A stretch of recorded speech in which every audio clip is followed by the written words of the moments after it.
Hello YouTube and welcome to episodes 1 and 2 of my Owarimonogatari Season 2 reaction series. Back here again today for more Monogatari.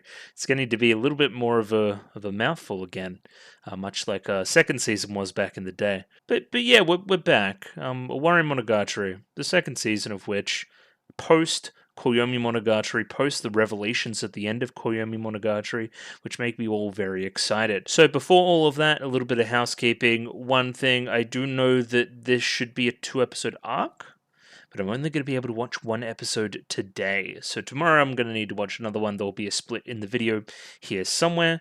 The other one will be that I've just recorded and am about to upload my poll video for the Symphogear replacement poll. So the Girls Last Tour poll was last week. Girls Last Tour won. Shocker.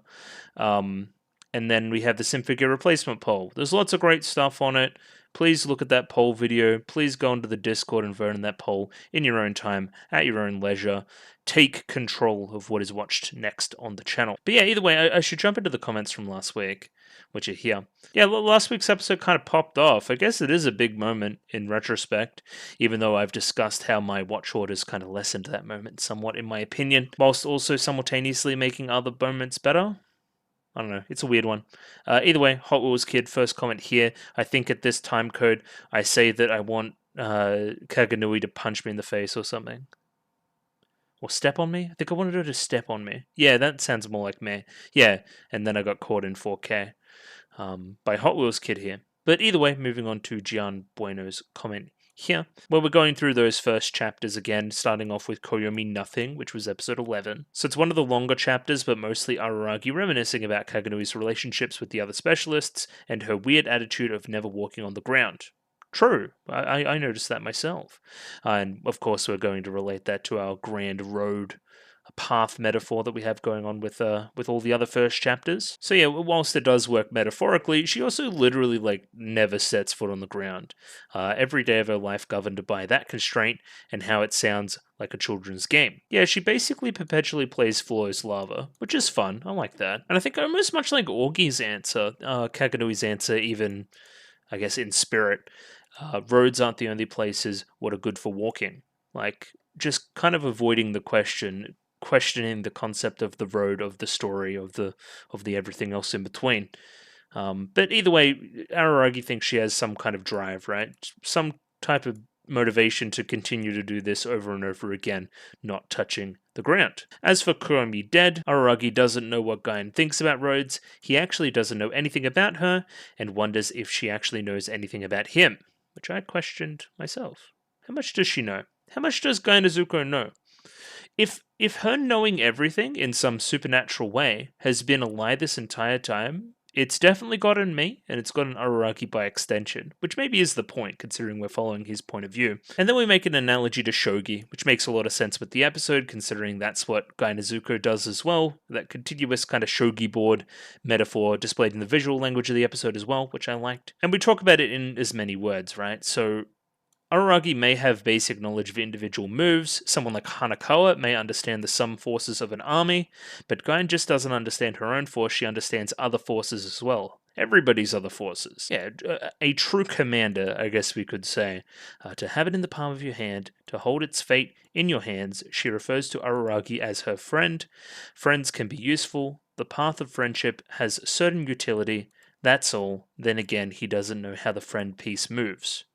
There's no conclusion about roads. Okay, interesting. Yeah, again, all of this makes sense with the events of that chapter, or that part of the story, I guess. And from now on, it's just peak after peak after peak. So, I don't know what we've seen up to this point, but I don't know. I mean, that's lying. Monogatari's had dips, but I've heard nothing but good things about the end of the show, so I don't know. Owarimonogatari Season 2, ladies and gentlemen. Next comment here by Jaramero. Let's go! Hachikuji is finally back. My first time watching the series, Hachikuji leaving felt like it was a definitive thing, but her unexpected return made me incredibly happy. It made me incredibly confused. And from all reports, we're going to continue from exactly where we left off. And we're going to get some answers here as to why this has happened. I do not know. I really do not know. Next comment here from M. Angstrom. Peak Media. Just short, simple, and I don't disagree. This is, last episode was really good. Again, we've talked about placement in the story, blah, blah, blah, blah, blah, but execution-wise, I think it's just an incredible episode as well. Specifically 12. 11's not that bad either. I actually kind of like it. Next comment here by Simon. Monogatari exists. Me internally screaming, but why? Kind of implying that why does it have to be where it is? Because this could be seen as a bigger moment where I actually get fooled into thinking Araragi's actually dead if Monogatari doesn't exist. So Monogatari, of course, has Araragi well and truly alive in, like, April, which is next month. So... he can't stay dead for too long. He can't stay Koyomi dead for too long, is my thought from last week. So, again, we will say. We'll see what shakes out there. Some musings about the watch order as well, saying that some people watched Koyomi before or after Owari or whatever we did, right? But also people, like, if you're saying airing order, then you should do this as well, which is watch Kizu after Koyomi, which is stupid. Don't do that. Watch Kizu as early as possible, people. It's very good. And also explains a lot of the series. I don't know, weird one. But yeah, I think there's some more nuance to the Koyomi Monogatari discussion. Also, this is an interesting comment as well. Do you think he collected enough shrine visits to make his wish come true? Because he visited every day that Sengoku was a god, and then he visited when Kaganui was missing. He seems to go up there every other day, and we've definitely mentioned this in the show. Well, maybe that's what happened, right? He seems to do something pretty wish-like and continuing to live in some way after dying. I do not know. Whatever kind of afterlife this is. Oh, the end of the road, something, metaphor. Anyway, next comment here from Mel D. I like how Koyomi is decapitated at the end of the ED, and you won't even notice it was foreshadowing until the last episode. I didn't even notice it was a thing until, like, right now. But yeah, that's totally what happened. He got decapitated by Guy Nezuko. It was kind of funny. Next comment here from MC Steve. I do not have much to say directly. You've unwrapped it all very well. It is awesome to see someone decipher what Guyan is intending despite speaking in riddles. You've got some of the novel order perspective down too. I'll share, since my first watch of final season is novel order, the ending of Owari Season 1, the end of Mail, does indeed hit different. Since there is less precise context to Koyomi Mono, and moving into new grounds from Seed, you can truly sympathize with Araragi's sense of unclear future. And into Dead, you can still understand Guyan, her plan of enshrinement and balance is from Koi, and the context of the shrine and the balance from Mountain. So you can still understand this stuff if you watch it in that order. Gotcha. Though Guyan feels so confusing and left in the dark about the hows leading into just more whys, such as the blades. Just like in the position of Araragi, I can go on and on about how it all works, but I'll just hold on.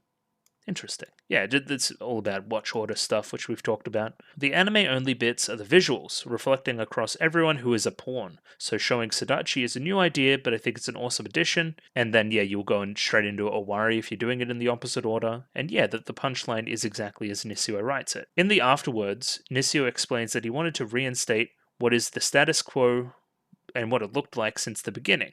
He also goes on a tangent about the concept of foreshadowing in media.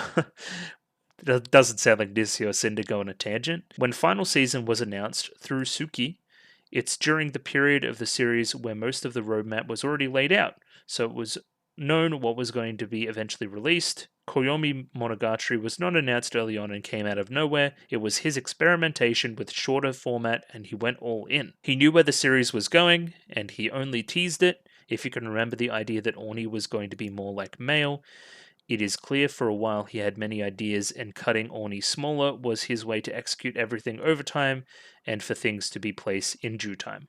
Gotcha. Yeah, Oni being including male would have been the longest arc in the series by such a long way. It's almost ridiculous. Like, I'm very happy they cut that into two, and in a pretty interesting way as well.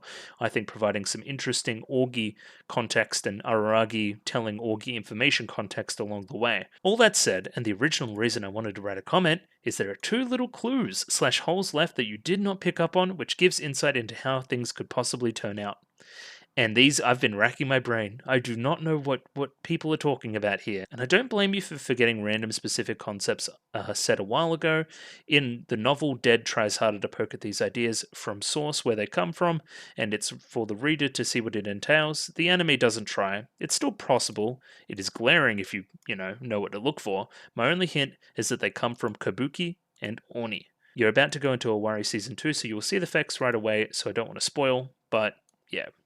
So let's have a think about this. Kabuki and Oni are both about, like, God, there's the darkness stuff, Shinobu backstory stuff. Again, we both go into her backstory with the first in both of those, at least a little bit. Do we in Kabuki? No, I'm making that up. I just made that up. I'm a liar. That one's more about going in time, which is somebody from a different timeline? Maybe. I know there's adult Hachikuji there, which is like something. Of course, I'm expecting to see like Oshino Meme again by the time this is all over as well. So we'll keep that in mind as well. Either way, we're going to reveal this next time.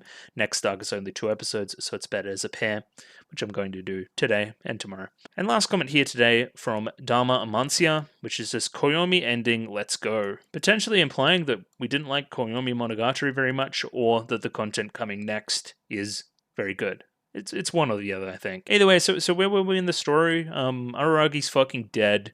He went bye-bye. He turned into a bunch of dust. Senju kind of left to go and do the final exam by herself, in a very tragic way. Guy Nezuko's murdered Araragi again because he's basically too much work. He's affecting the other side. He's important to Orgi, and we don't like Orgi. We don't like what she's planning. So it's best to get rid of whatever the hell is going on, cut that cord loose. Despite Araragi being a good piece, sometimes a piece is worth sacrificing for the greater good. Again, there's the whole enshrining debacle as well as the whole Yotsugi Kaganui side of it, which was the final straw. Kaganui going missing, Yotsugi being essentially worthless. We'll see. And he's dead, but he's also not dead because he's in some kind of weird purgatory state with Hachikuji. And I'm excited to learn more, so I'm going to do just that, but not without my shill stuff. If you like the video, consider liking the video. If you like the video and you want to see more, consider subscribing to the channel. Comment below anything you thought about the episode, anything I could do to improve my presentation. Comment below. I'm doing follow for follow on Twitter, so follow me on Twitter if you'd like me to follow you back. And the Discord. Join Discord. Love Discord. Discord. Vote and poll on Discord right now. Do it. Or don't. I don't really care. But either way, jumping into episode 1 of season 2 of Owarimonogatari right now. Rightio, I have episode 1 of season 2 of Owarimonogatari up here ready to go. 24 minutes and 2 seconds on this one, so sync up accordingly.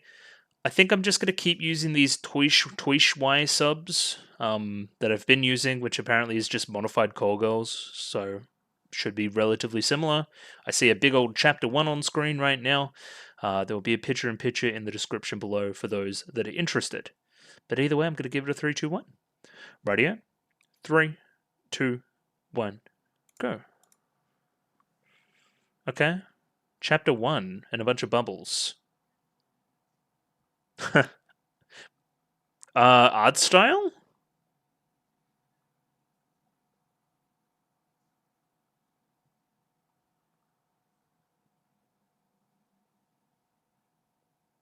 Well, that's good. Well, there's a lot.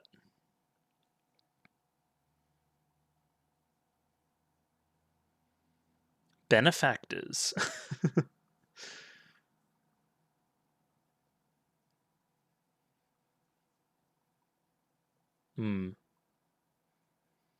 Yeah, I've heard that one. I thought that over the course of the show, we kind of debunked that.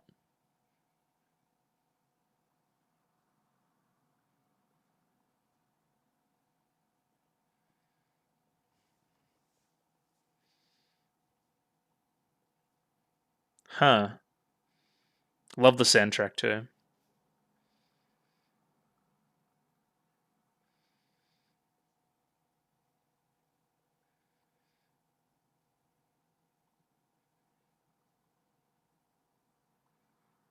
Hmm.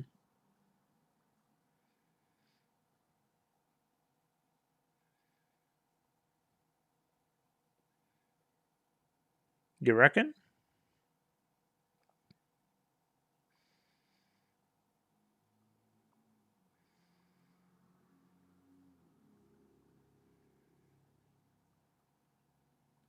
Okay, that was all very well written. Okay, this is jaunty. That opening scene was amazing. I feel like it would be 10 trillion times better in the novel as well. Alright. Hello, Hachikuji. Of course, we'll read the lyrics in due time as well.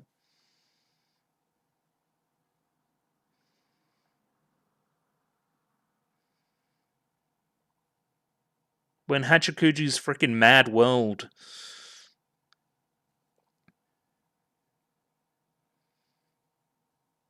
Yeah, very reflective from Araragi in the start. Actually seems like he has a good perspective on himself and the rest of the world and stuff. Terminal Terminal. Well, I got opinions about that song title. Because terminal has two different meanings. Well, probably more, actually. Hmm. What's the time? Not sure about that short.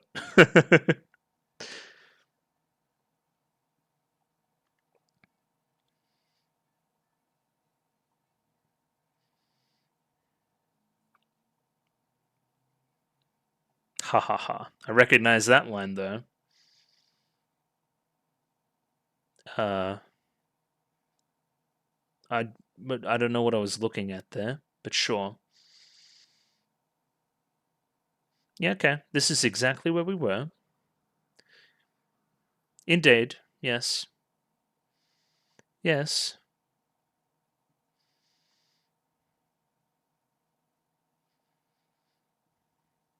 You're in heaven. You did die. You didn't take your exam. I did. I know. Yep.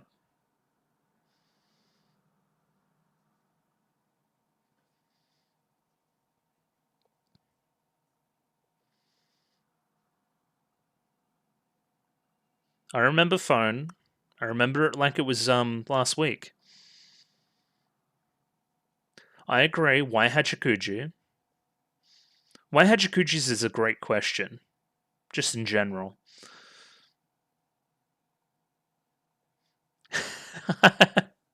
Not the yare yare.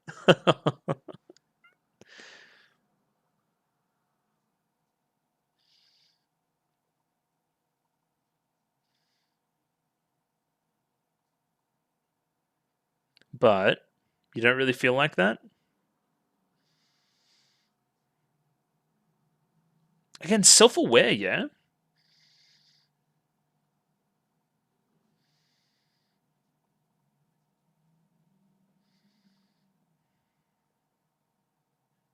Hmm.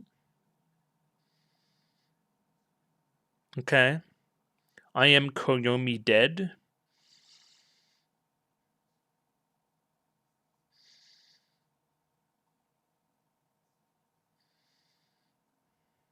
But.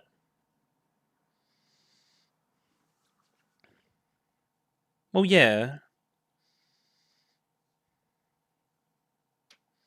What? Sure.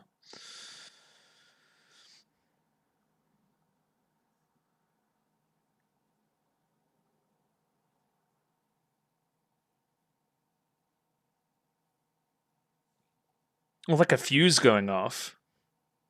Is she even still there? He fell off.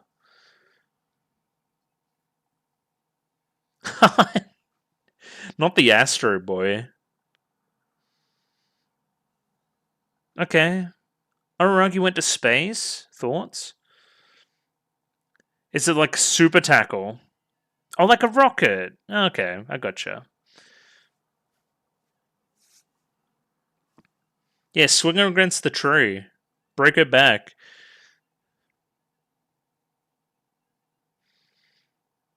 Hmm. Thoughts, people. He loves it. That's good. Hmm.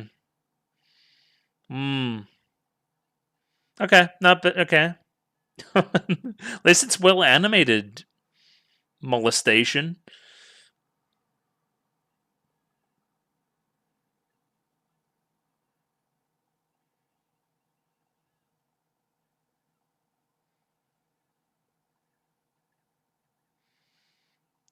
Yeah. Holy fuck! The budget. Are we serious? How many different art styles and colors and cuts have we had in the past, like, 5 minutes? Okay. Truman Show?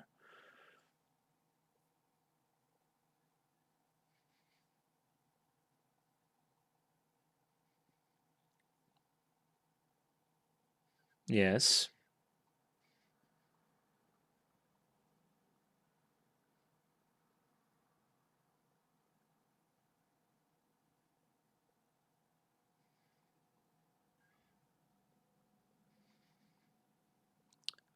Yeah, I know. I have a timeline. I know all this.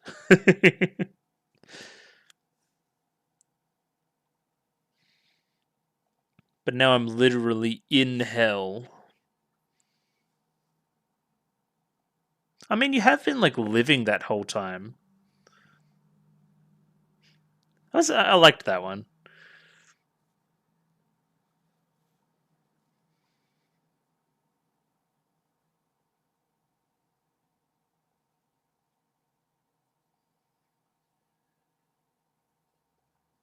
Yes, I know.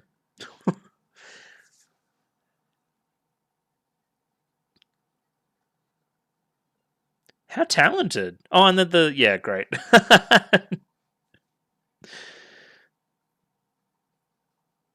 Not subbed? Thoughts?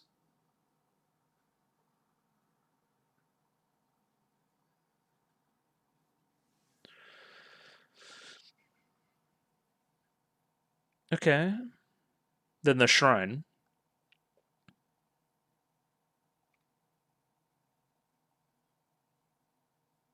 Yeah, we ain't at the shrine, brother. Yeah, this seems like purgatory. Oh, no, we're at the park?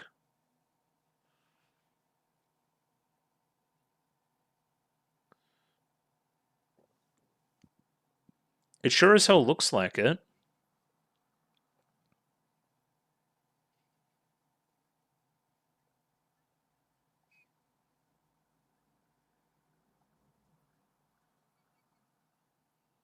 Okay.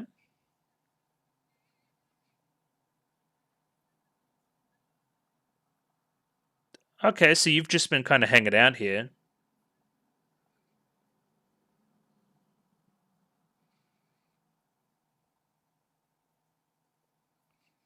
That is exactly what happened.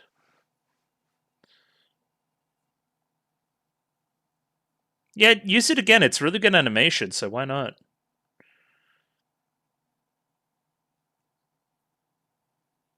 Oh, why are we in hell? Thoughts? Avicii hell?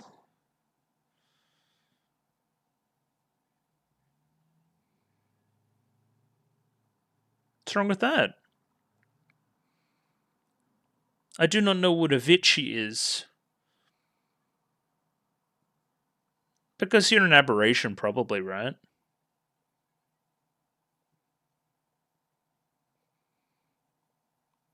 Yeah, same with Hachikuju. Oh, saving a demon? I mean, yeah, you did.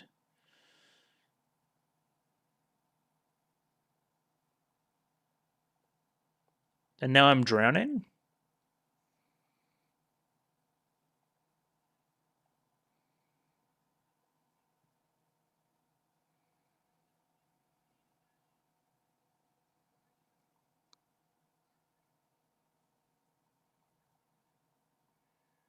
Always the selfless Araragi, too.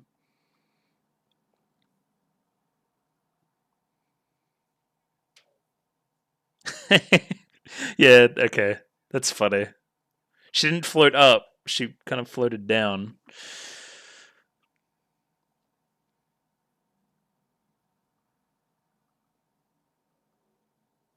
What the fuck? That's very rude. Huh? Something about mythology? Well, it's unjust.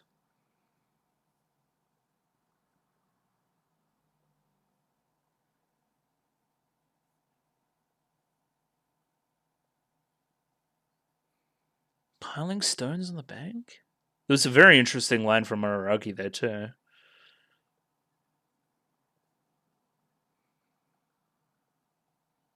This is almost like the clock thing we saw before in the opening.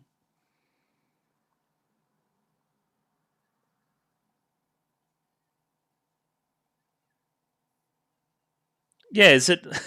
It's like summer work or something.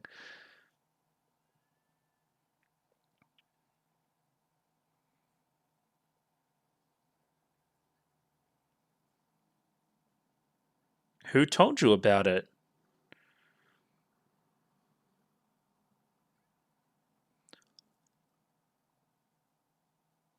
Huh? Why did Guy Izuku tell you? Is this part of Gai's plan? What is going on?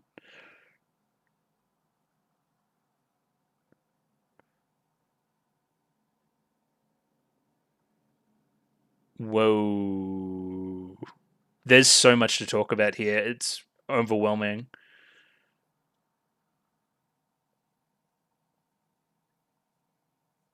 It's my job to resurrect you.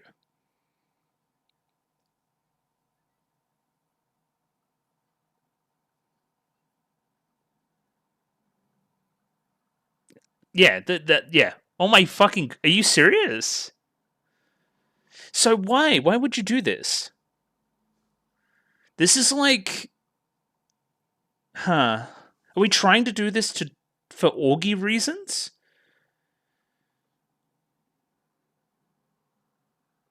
I recognize this. Yep. Interesting that we're using the design from the start of Bakemonogatari and not the Kizu one.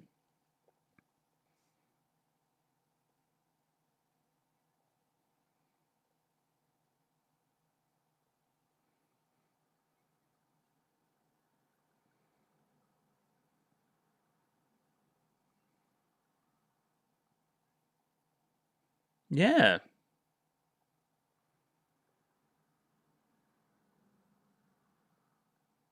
Interesting.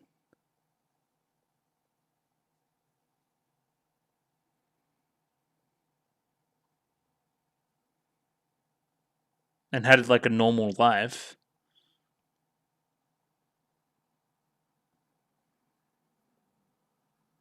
A pervert? Yeah, there he is. I was about to say the only pervert I know is Araragi.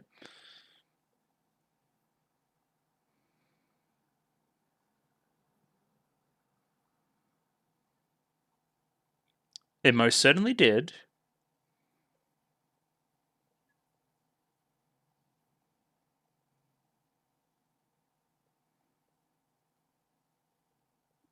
Well, yeah, you kind of went to to find like a nudie mag or whatever.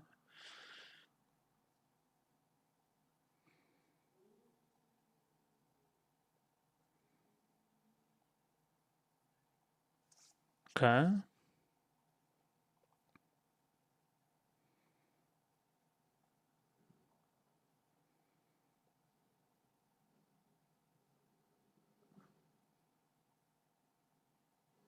Yeah, here's another impactful moment.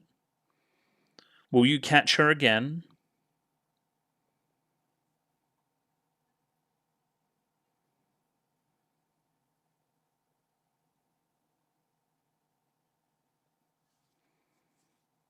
Well, of course you will.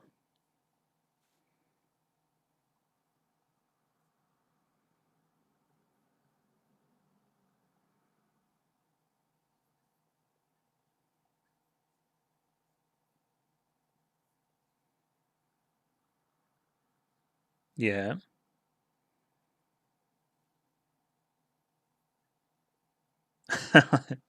You tease.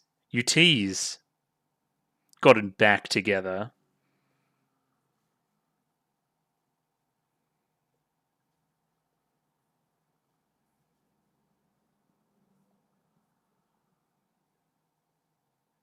Okay. Yeah, got him. Do you want to catch her? She's kind of like, I don't know. Seems precarious.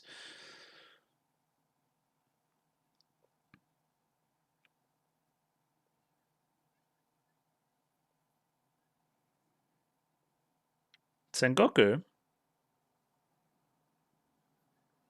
Oh, okay. Thanks for looking at the camera and telling me that.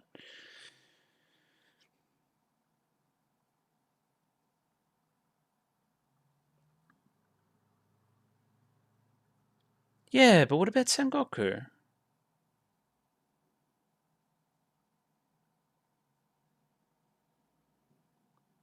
Yeah, you only get one go.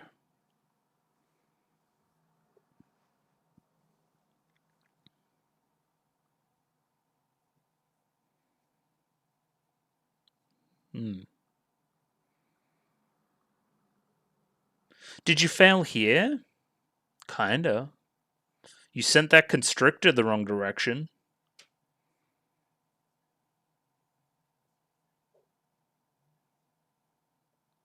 Aragi forgot?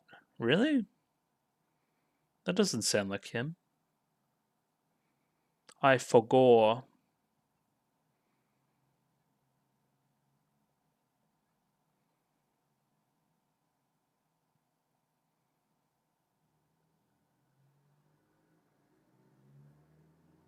Yeah. Yeah, she is. Kind of. I mean, her her big sister's kind of, you know,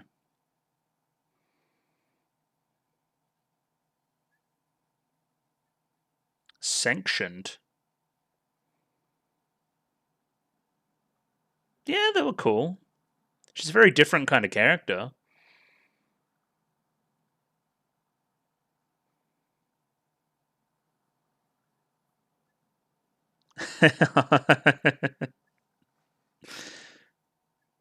Hachikuchi P.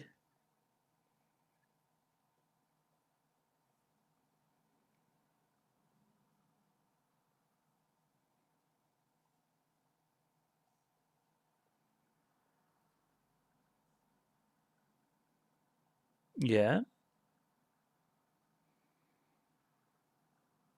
Okay. Hello, man. Ooh, look at these moons.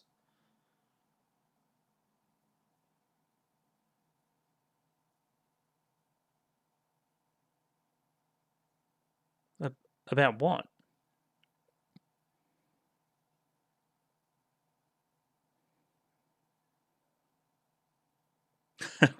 Very fourth wall.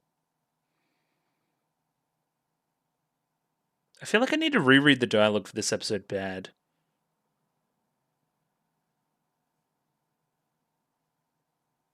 Okay, yeah, I remember this.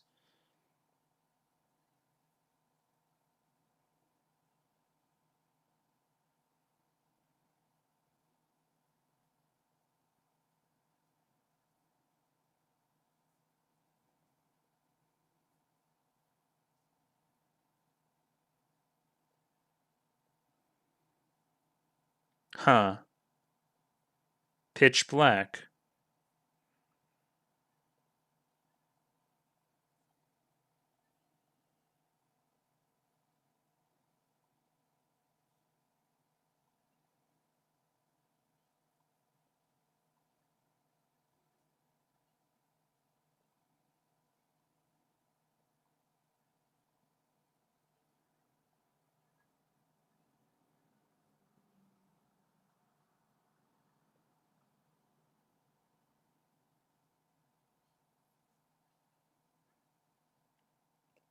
I don't know. Just succeed? Don't worry about going back and correcting every mistake?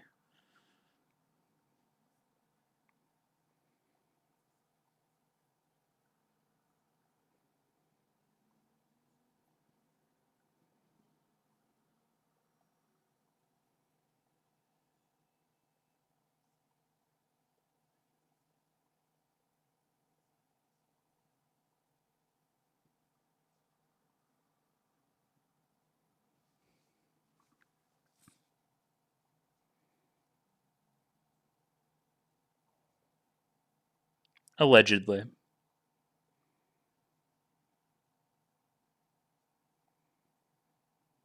Oh no, you probably forgot it.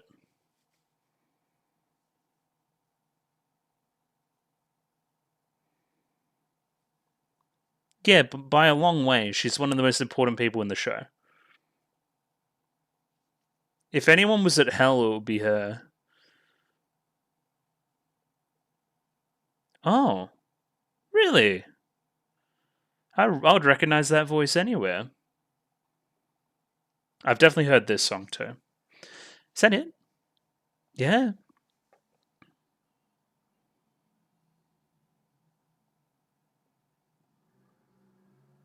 Yeah, this song's a hit. Shiori, right? Sounds right. Um, yeah, I mean, that was a lot. Contrast, eh? White and black.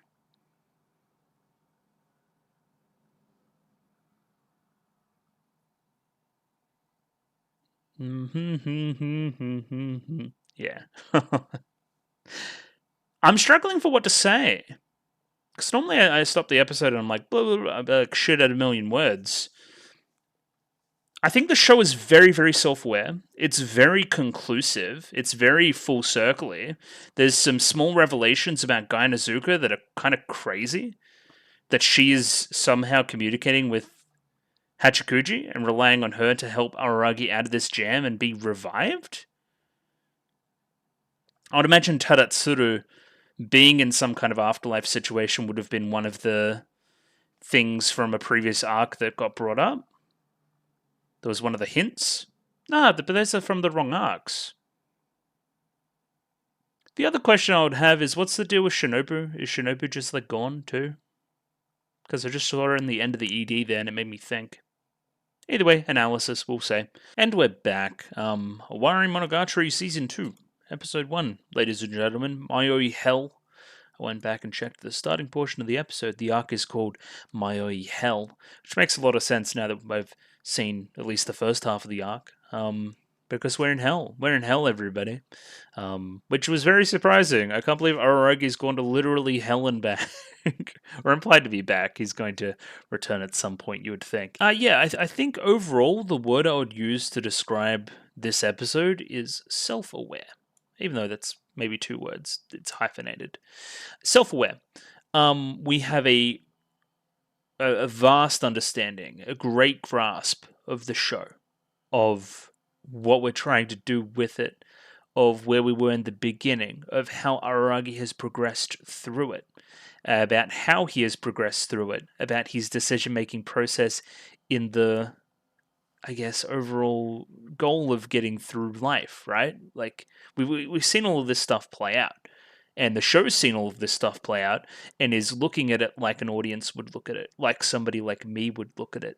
It all laid out, all nice, almost in a timeline, right? I found this episode very rewarding for the work I've put into the Monogatari series, the work that I've put into trying to understand certain things and trying to actually place it in a timeline and consider it in conjunction with other things and all sorts of stuff, right? I looked up a few things about Avicii Hell. I again, I don't know if the chi here is like a Japaneseism, for lack of a better term, or something that, again, Hachikuji's kind of saying in like a cutesy way, but essentially, it's the lowest level of hell according to Buddhism / Hinduism at various points in their vast history. We describe the way that we got into this particular level of hell being that Araragi saved a vampire, that being Shinobu. Shinobu is another big question that I have going forward, but we will get there. In comparison, Mayoi's sin was dying before her parents, which doesn't seem like an even thing. And even then, like, this kind of like saving a being that's like evil and it being like a that seems like a very Christian thing. Weird. Anyway, the way you get out of Avicii Hell, or at least the process of it, to me, in my very brief research here, has been described as almost a purification coming up out of it. And I kind of see that is what's happening to Araragi. He's going back through, he's checking over things, he's trying to climb up, and he's seeing the pureness in what he's done. He's being reminded of how he got to this point and what decisions made him get to this point, and how all of this has occurred and how all this is great. The biggest what the fuck moment for me was some broad indications from Gai Nezuko that she's kind of been behind this entire thing? Question mark? But also think about Augie said in like Owari season 1. Okay, so let me break this down. Hachikuji essentially says that Gai Nezuko is the one telling Hachikuji to do this, to meet with Araragi here, that Araragi will show up here, and to take him to the top of the mountain, to take him to Tadatsuru, and sort it out from there. Think about Gai Nezuko's involvement in Hachikuji's death and the process of her finally moving on, and potentially that's got some kind of connection there which she's able to communicate somehow, right? Maybe one of the last things that she said before moving on. But then, so whatever, that's a mindfuck. But that's only one level of the mindfuck, I think, right? Because Augie said some very, very weird stuff about already knowing that Gai Nezuko was going to kill Araragi. So I think Gai Nezuko thinks that Augie doesn't know, that this is something to get around Augie and still maintain all of my pieces on my fucking chessboard, right? And again, our goals remain unclear. We know that Gai Nezuko wants to enshrine somebody at the thing, and that Augie's got some broad goals around. Again, I should scroll up. Yeah, Augie mentions something like the mismatch between the shrine and the mountain as a reason for being here. What is this Shirahebi of the North nonsense? But again, we're implying that Augie already knows that Gai Nezuko has a sword and is going to use it on Araragi, and is being kind of coy about it in that episode. So potentially you could infer that she also knows about Gai Nezuko's plan as it pertains to Hachikuji in this episode. You could infer, I think. But yeah, mostly overall, I see this episode as a very self-aware look at Monogatari, at the journey we've gone on so far, at the different decisions we've made to lead us to this point, and what we have to get out of the rest. What remains left, basically. It's probably our most philosophical episode in a while, almost since, God, the end of Nisei. The end of Nisei is very philosophical as well. But most of all, I'm just keen to jump back in. So anything else? Again, this. The one regret he seems to have seems to center around Sengoku. We go through the rest. We go through, Hanakawa. We go through Senjugahara. We go through somebody else. I don't know. Put another name there.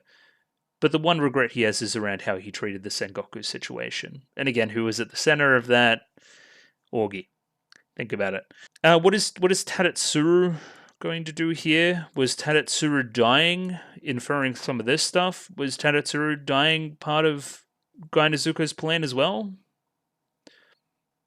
I do not know. But that was implied to be part of Augie's plan, right? That she would have Tadatsuru die from Yotsugi's hand, and that would create a wedge between Araragi and Yotsugi, at least philosophically. I'm very confused. I think all will become clear if I watch this episode again and then watch probably another episode after that. But that'll be tomorrow. As kind of a result of everything I just said, I didn't really talk about the episode's production value, which is by far the best produced episode of Monogatari. By far.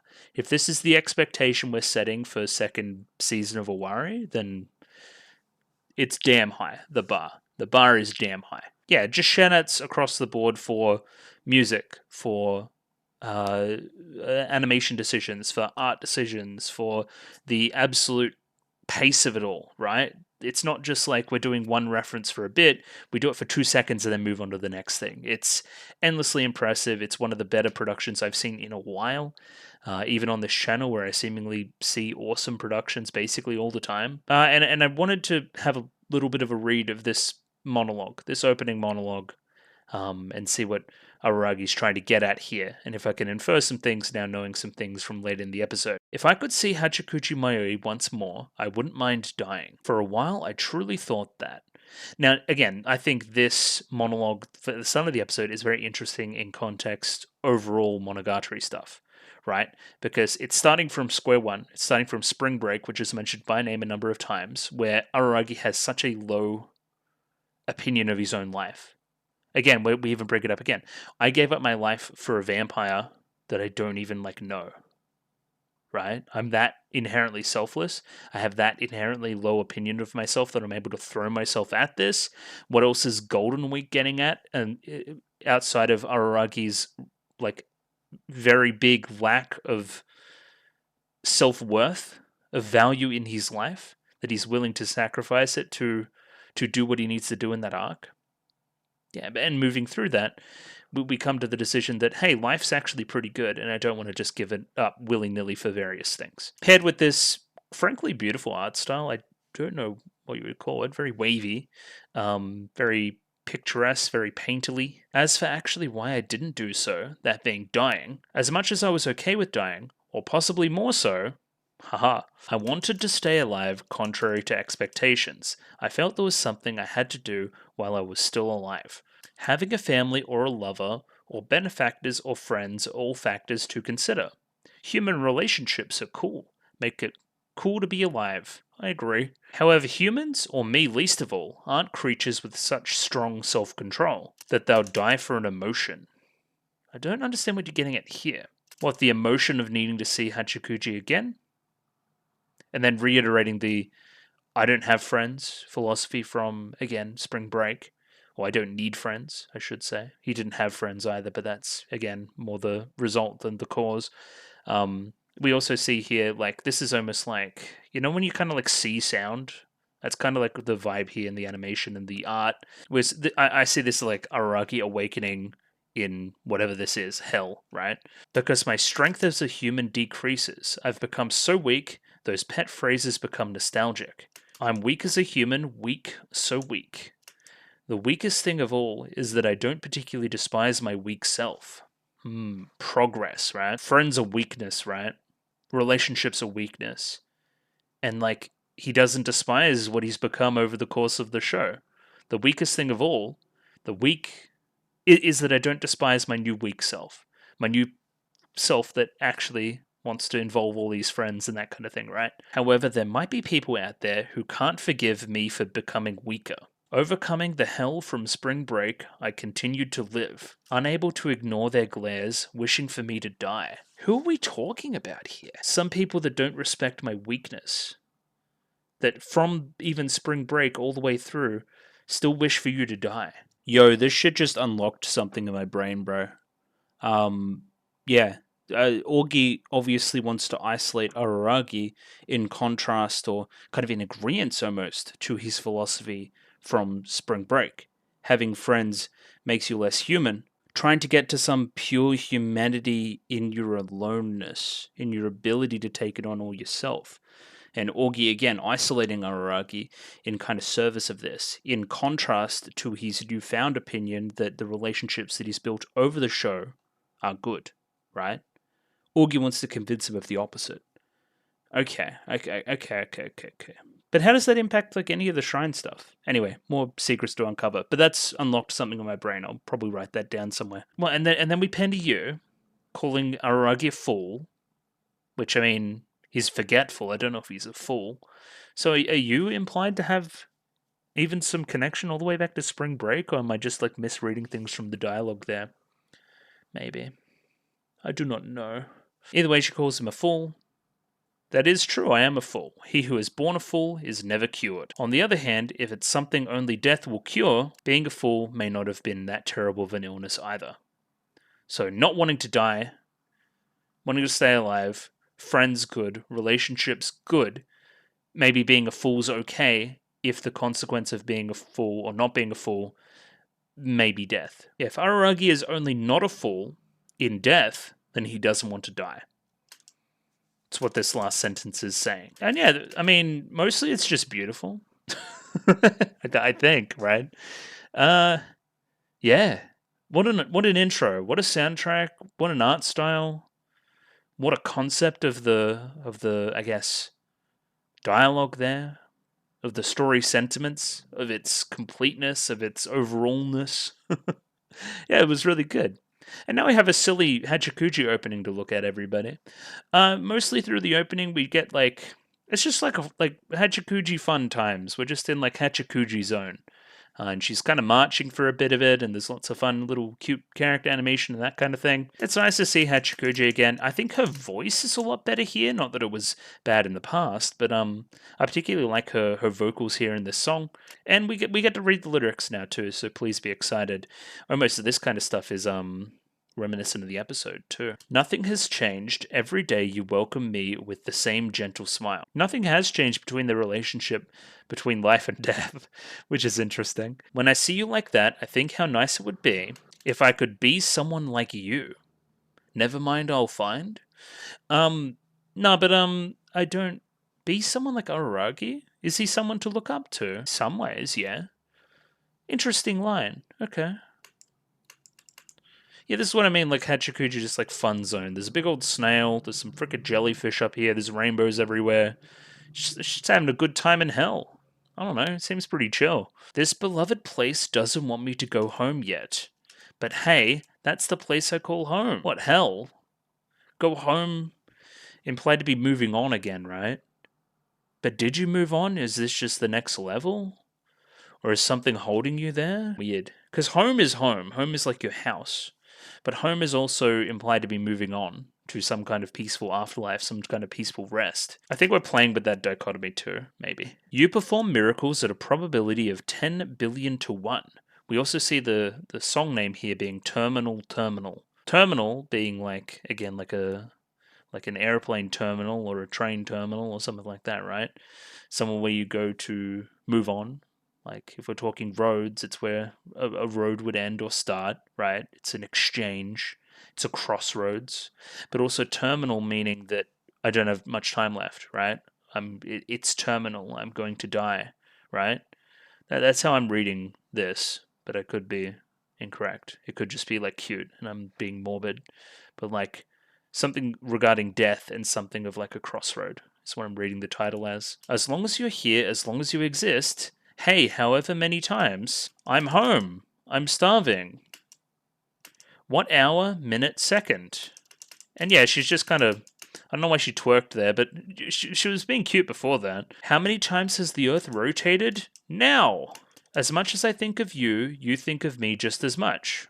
Yeah. I mean, Araragi always sees Hachikuji in a pretty good light. Is this what you call happyless? And then it's like a I bit my tongue thing at the end, right? Forgive me, I'm home, I flubbed it. Okay, sure. I'll forgive you. Yeah, cute.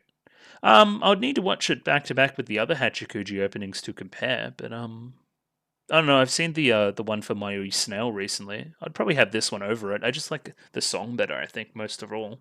Yeah, this was the thing I couldn't read. It says Mayoi Hell. That's the name of the arc, everybody. I find this broadly pretty funny. Aragi's reaction here overall. Again, very self-aware of what he would do in this situation and his reaction to said information. I guess I'll go through it kind of beat by beat. But broad disbelief, asking Hachikuji a number of times if it's actually her. Hold on, don't panic, try to remember. What's the current situation? This is a exam paper implying, again, stuff about the exam that was going to be today. I guess this is more in service for the people that, again, there's a big gap between watching these if you're watching them as they come out, and also the people that maybe watched Owarimonogatari first. I would need a reminder. A reminder would be good. I like this too, because we're talking a lot about contrast in the episode, right? Let me find it. So the look into Gaon Izuku's eye, or no, Araragi's own eye, right? Into the darkness and the white, and then reverse that looking at the sun. Just contrast, as shown visually in the episode, which I enjoy. And then he has the question, okay, well, I mean, I died. I went up and Gaon Izuku killed me. But why Hachikuji? Why are you here? And then he like sighs to himself, right? He's like, oh, here we go. Like, yare, yare. Like, this is actually a problem to him. He plays it in a very different intonation in his head to how he shows it out in the real world. I guess emotions get the better of him, and he does what he does. Again, very impressively animated, but not sure about some of the content. I mean, but that's Monogatari in a nutshell. There's a problem. I'm sure everyone's picturing Araragi Koyomi's surprising reunion with someone he never thought he'd see again, the one close to his heart, Hachikuji Mayoi. They're expecting a lot of me. They're expecting some kind of reaction here. Maybe I can relate. Should he be jumping for joy, choked with tears of gratitude, trembling from the touching moment, rejoicing, screaming nonsense? The first thing he would do is attempt to hug her. But is that such an effort? Like Araragi seemingly having a problem in his own head of conforming to expectation and what the audience thinks of him. Again, self-aware. Very self-aware episode. Very aware of where he is in the story right now. What a demeaning statement. My adolescent self, the one who would launch himself at Hachikuji like a rocket. I'd imagine this extra E is a flub in the subbing. But yeah, the one who would launch himself as such is gone. I've made progress, potentially, is what we're getting at here. I've made progress over my journey. I'm not that man anymore. If that's Araragi Koyomi, then he is dead. That Araragi is dead that would do this to Hachikuji. He is dead. He ought to be dead. Really is dead. He met a fitting end. But well, that said, tracing back the faint threads of memory, I'm quite indebted to Hachikuji as well. True. I mean, emotionally as well as probably even now physically. And then goes through a number of different feelings, I guess? Which are the virtues of something? What was that? Virtues described by Confucius. Sure. Nisio-san's been reading a lot about religion and philosophy over the journey here, hasn't he? I get that feeling between this and the hell stuff that we'll talk about later. Benevolence, rights, loyalty, filial piety, justice, knowledge, integrity, and sibling piety. Sure. But yeah, returning gratitude, I'm indebted to Hachikuji, so I'm going to tackle her like a rocket and look at her undergarments. But yeah, visually we go through a whole day with Araragi before he goes back to sleep again and wakes up again, ready to commence the process. We see a fuse light off, we see Araragi run for a second, fucking fall over, before pulling his hair and then shooting off like fucking Astro Boy into the stratosphere, losing his jacket. I guess I'll talk about it here. A lot of the rest of the episode plays with impossible space and a place of just pure visual wonderment. A place that's probably more metaphorical than actually physical. This is a great example of such technique being enforced. He didn't actually go to space, guys. It's visual language for him jumping very high in the air before commencing the tackle. But either way, he lands like a rocket and then commences Araragi Hachikuji things. Again, I guess if you bought the Araragi goodbye to Hachikuji harder, right, then this would be very funny. Then this would be ironic that it wasn't a tearful reunion and it was actually something that he thought about in his own head for a while before commencing business as usual. So yeah, I get it from that perspective, I guess. I don't know. I think, yeah, maybe a teary reunion would have been better, maybe. But I like this one too. It keeps it light, at least for now. I think there's times for teary reunions later on, or teary goodbyes. But yeah, he's very happy. And yeah, this is what we'll talk about it. We go through a million different animation styles and stuff. Yeah, look at this. That's great too. How do you attain such budget? I do not know. Just every 2 frames there's something cool happening. Even this is some Picasso stuff, I think, right?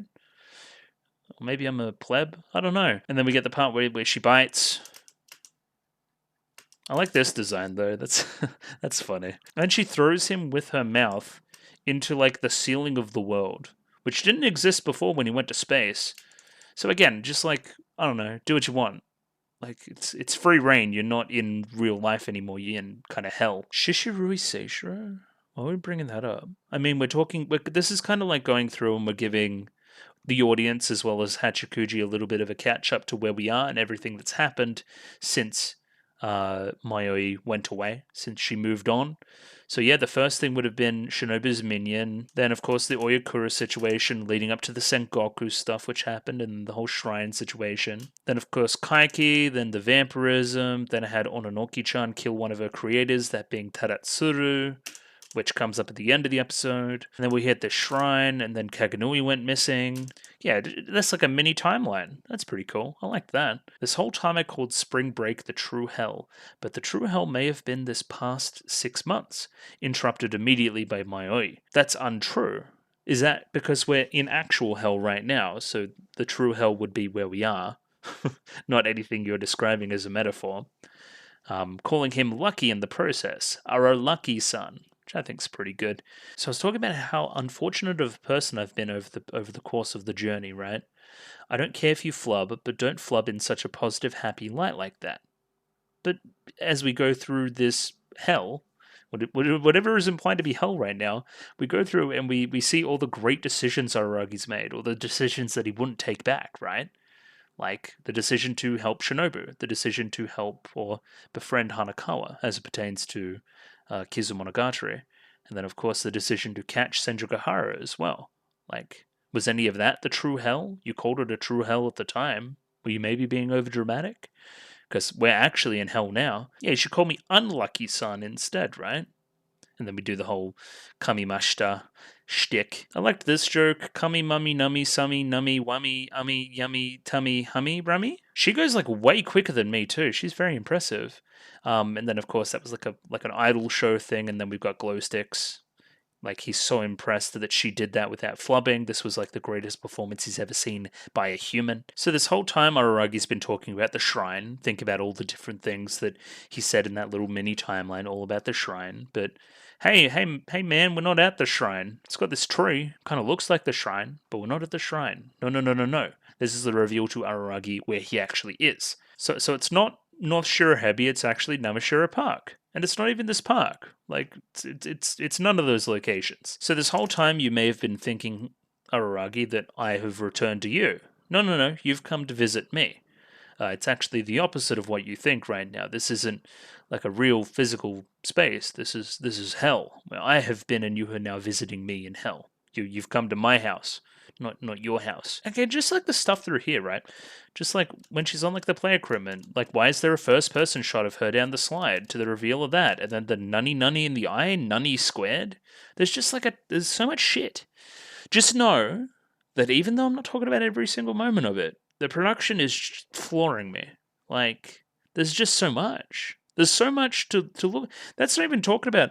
Okay, so we're at like 9:44. All the stuff like here with the steps.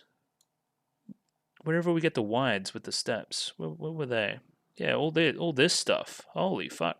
Impressive. Very, very impressive. So, Araragi, you were murdered and we're actually in hell. We're at the bottommost level of all hells. That being Avicii hell, everybody. And as I said before, I kind of looked into that broadly. It's got a lot of connotation. I'm sure somebody else in the comments can talk to it in a more, detail and confidence. But yeah, I see it as more... Again, it's considered to be the worst level of hell, but it certainly doesn't feel like it from this video. This feels redemptive, feels good, feels purifying. It's a very subtle thing. We normally see this kind of tessellated kind of background when we're at the park. It's just tilted on its side, big red stuff all through it. There's all kinds of fucked up. There's a big old wide shot where Araragi screamed. It was pretty good. Here we have it in most detail, right? And that being the bottom level of Avicii that we just saw right there. If I can pause on it before looking at Araragi's dumb face.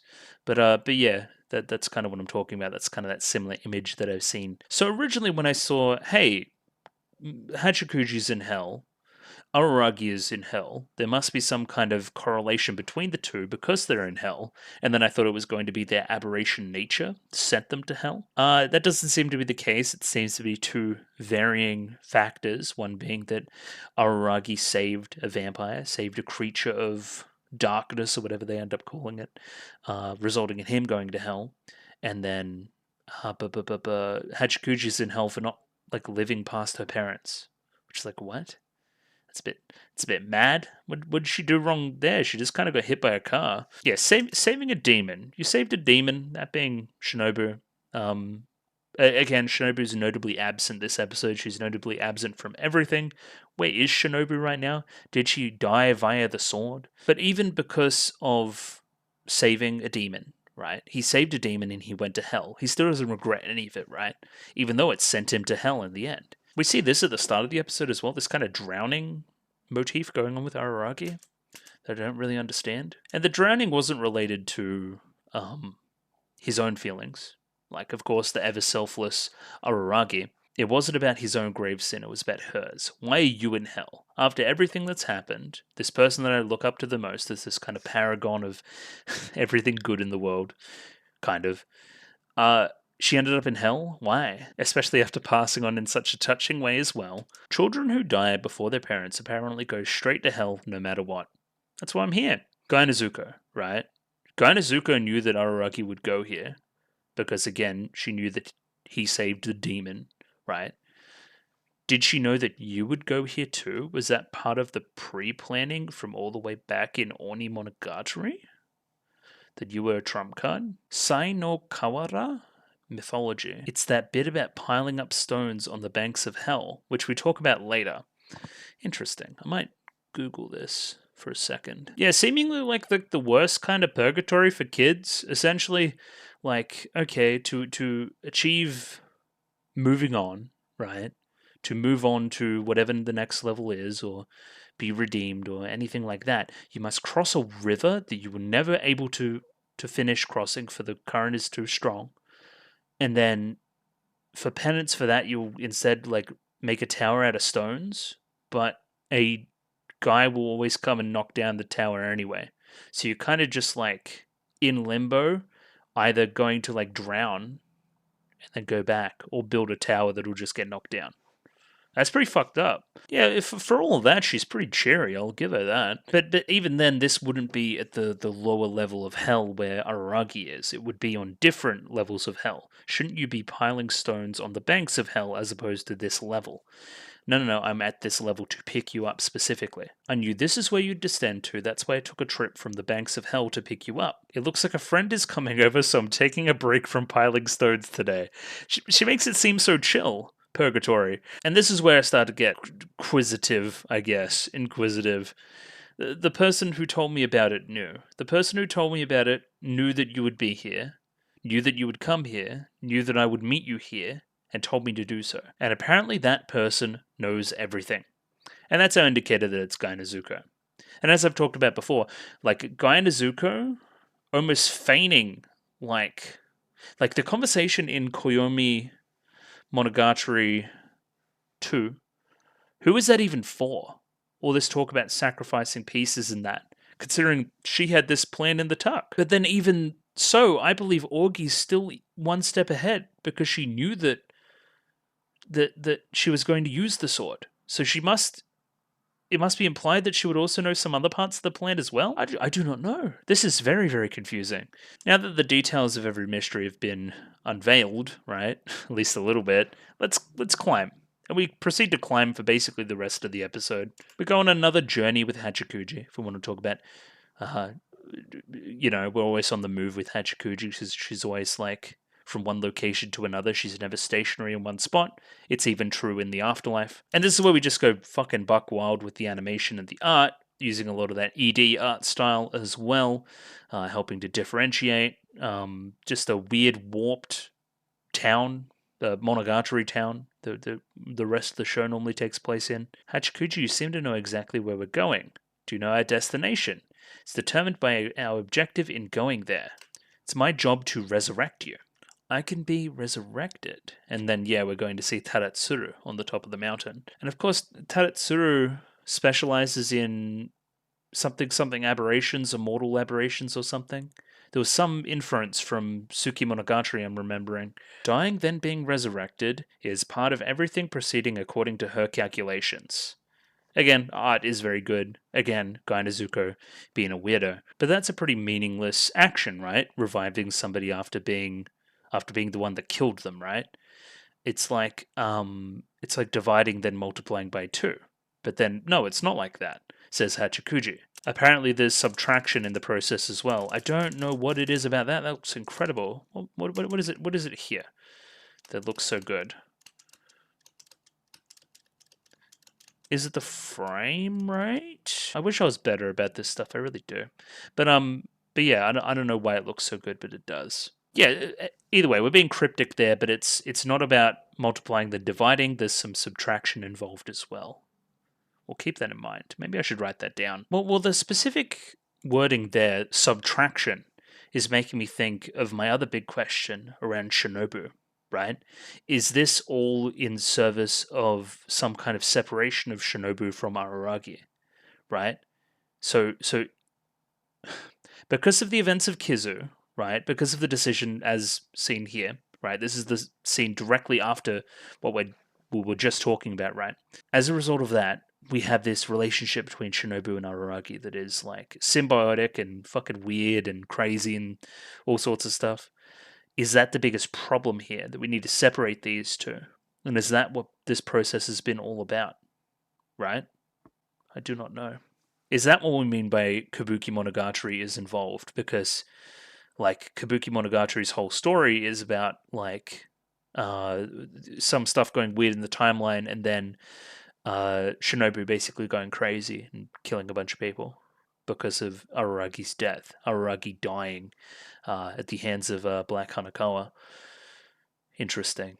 And that's what we mean by subtraction, subtracting Shinobu off of you. And that's what we're talking about. Even then, Araragi still, even though it's like a weird fucking, like weird nightmare situation, he still goes and tries to save Shinobu regardless. Even though it was the inciting incident for everything else going poorly, we get this look from Hachikuji, like, oh, you would still do this even now? You still don't understand? Big old butterfly? I don't know. Yeah, just I'm sure somebody could do big old visual analysis. I'm more focused on what the fuck's going on, right? In like the story. And yeah, Araragi's excuse here for moving to try to save Shinobu, even though he's in hell and it's all weird. My body just moved on its own. My body made that decision without me even like thinking about it really. Sometimes I wonder and dream about what would have happened if I didn't save Shinobu back then that day. Now on like the fucking Minecraft minecart track, it's going to take us up and up and up, but this is where we pass by Hanakawa and Araragi at school. I think we say like there's some big pervert up ahead or something. Yeah, great. And then yeah, oh Hachikuji, hide inside my clothes, hide from the pervert that is also me. We're both being perverts right now, you know? So yeah, you could say that spring break was the inciting incident, but even if you take it back one step further, couldn't you say that, you know, Hanakawa meeting her, talking with her just before the incident was also a big factor in influencing starting everything anyway? So I don't know, where do you want to stop, right? What was the first factor that caused you to go on this train that is your life now, right? Go back even further to maybe the classroom stuff with Sodachi, right? That was before then. That was influential in your life. I'm thinking even the direct comparison, which is that, hey, I thought about Hanakawa's breasts and then went to look for like a dirty magazine, and that's why I even saw Shinobu in the first place, which is weird. There's a bunch of weird dialogue about like her knowing everything and taking weird detours or something with Hanakawa, which I don't really understand. So yeah, but yeah, in totality, this is basically just Araragi like, oh, here's all the decisions I made that led down this path. Would I still make said decisions? Yes. I still went and talked with Hanakawa. I still went and saved Senjogahara. I still went and saved Shinobu, right? Even though they've led me here to hell. And then, yeah, without hesitation, I'll still catch her as many times as I need to. Directly relating this to Kaiki as well. So suppose you didn't catch her, then the con artist would have been back, that being Kaiki. Wouldn't they have reignited their past relationship? And again, past relationship. That got very muddy in Koi Monogatari from memory. I think you're basically just teasing right now, Hachikuji. But yeah, Araragi feels good at the thought of potentially stopping a relationship between Kaiki and Senjogahara. Could we call that Kaiki a lolicon in the same way that that Araragi is? Because, you know, he's after Senjogahara. Again, I thought it was implied to be a little bit more one way than that. So Araragi just mentioned Sengoku when talking about Kaiki, so now time to wrap up. Let's walk through the part Sengoku, the Sengoku part. And then this is weird. So Araragi's like, huh, we've gone through like most of the girls. What about Kambaru? And then Hachikuji's like looks into the camera and says like, she basically winks at the camera and says, that's a different part, implying potentially Kambaru has some more going on. Like that this will come later, right? The decision that you made around Kambaru. Interesting. Kambaru, of course, related to the Gain family. I don't know. We'll see. And this is in summary, basically, right? If I came across all the situations I just found again, including your own Hachikuji, I'll do the same thing again and again and again, every single time. But yeah, when it comes to Sengoku, I feel like I failed. And of course, we're walking up that same path where we first met Sengoku in the show, where Araragi first tried to remember who it was, bringing in this Araragi forgets plotline that is kind of manifested through the rest of the show. Yeah, you could imply that if Araragi was to recognize Sengoku there, then things would change in probably a good way. But Hachikuji this whole time is like, don't beat yourself up about it, basically, right? That's what she's getting across in the dialogue, I think. Then we start talking about Ononoki-san, Yotsugi. Hachikuji's asking about her. Yeah, she's doing okay. I see. Then as the one who is designated as my successor, I feel relieved. And then we're surprised that she's the successor. I'm sure she had delightful chats with you. What does all of this mean? Who designated her as the Hachikuji replacement? Was it Gainazuko? Gainazuko and Yotsugi are like that. Of course. Yotsugi is in the show more starting after your death. Interesting. And then we get even more fourth wall-y, right? It's weird that we haven't seen Ononoki in this entire journey either, right? I'm sure that this is more extensive in the novel as well. Yeah, we're under time constraints, basically. We have to wrap it up. Or maybe this is novel content that, again, we don't have enough runtime for, which is fun. We use some, like, behind-the-scenes TV show stuff to express this, like, again, Hachikuji P we're implying or something, right? Yeah, producer Hachikuji had to make a tough decision, and we had to cut Yotsugi. But she had a lot of screen time in other arcs, so it's fine. But then we bring out this concept of a balance in relation to that. We're trying to balance out the screen time of Yotsugi. But then we widen our eyes. Balance. Balance becomes a big thing in from here. With, of course, Gainazuko being the great balancer or whatever, right? This whole Gainazuko gang, specialist gang, being all about balance. The right thing. Well, I was thinking about how I once had a debate about something like that with the Fire Sisters, the heroes of justice, about what the right thing is. I was suddenly reminded of it.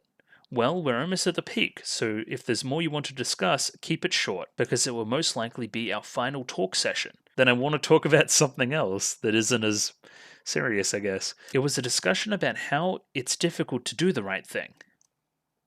Most people are willing to correct a mistake than do the right thing the first time, right? They want to do something wrong, then correct it, rather than be right all the time straight off the bat, right? Again, this is linking into like our Nisei Monogatari conversations, right? About inherent good, inherent bad. Is there value in fixing something up, or is there value in implicitly being good all the time, just off rip? And yeah, the two concepts of doing the right thing and fixing a mistake, they're not exactly the same, but pretty close. There is a distinction though, right? Hang on. What do you say? The act of correcting a mistake makes people feel like they are doing the right thing. If you were to correct every single mistake, wouldn't it result in a pure white kind of right? If I had to guess, I'd say it'd be a pitch black kind of right. What? Let me reread that. If you keep correcting mistakes and crush them one by one, would it result in a pure white kind of right? If I had to guess, it'd be a pitch black kind of right. So in this episode about regrets and stuff, and about, again, we'll go into our contrast discussion between white and black and what it might mean. I'm definitely associating Augie with black for sure, but like going back and correcting mistakes as opposed to doing it right the first time. Huh? What? I feel like this is big. Whatever I'm looking at right now, it's big. This idea. White, black, correcting mistakes, doing the right thing the first time. There's something in that with our Augie guy and stuff, I think. Anyway, in a nutshell, that's what I want to know. But if you go that route, you won't obtain what you really want, because it's based on the premise that someone else is making the evaluation. That way, you will only receive what others give you. Won't be like a personal thing? Of course, I'm not saying that's a bad thing. If, like you, someone sought something beyond their reach or something they don't deserve, such a method would prove to be impossible. So many mistakes, having many failures, doing things over repeating things, hesitating, stamping one's feet in frustration, repeating by trial and error. And beyond loud protests, in the end, the only thing you could do is succeed. But yeah, we just said we have no regrets about a lot of things, except for Sengoku. It's not like I didn't want to talk about myself here. But well, maybe that's the case.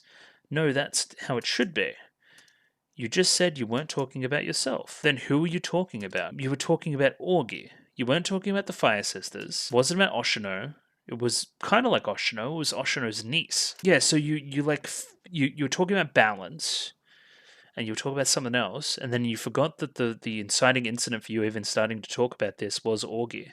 We have all these like dark moons in there too, which is weird. And of course, Araragi failed to remember Orgi or something around Orgi for basically the 15th time in the show. But it's weird that I forgot about her considering how important she's been to the second half of my past year. And then in the end, we make our way to the summit. We see Taratsuru sitting at the shrine, potentially enshrined in said shrine, back at, of course, Shirahebi Shrine, which is Shirahebi, which is white snake, white dark, or white black, Orgi, correcting mistakes.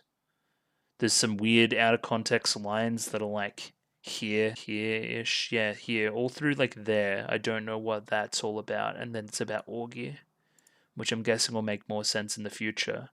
I don't know, ED, I guess. Visually, let's have a quick look through before, I guess, reading the lyrics. A lot of white, a lot of black.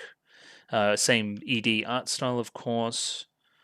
It's pretty, and the song's pretty, and I like kind of Shinobu here in the end with Hachikuji and Araragi and stuff, but it's pretty simple visually, I think. Would I say it's much better than the Owarimonogatari ED? Probably not. Song's really good though. A faint memory of a bookmark kept on a page I haven't finished reading. That's right, that's when I found the light.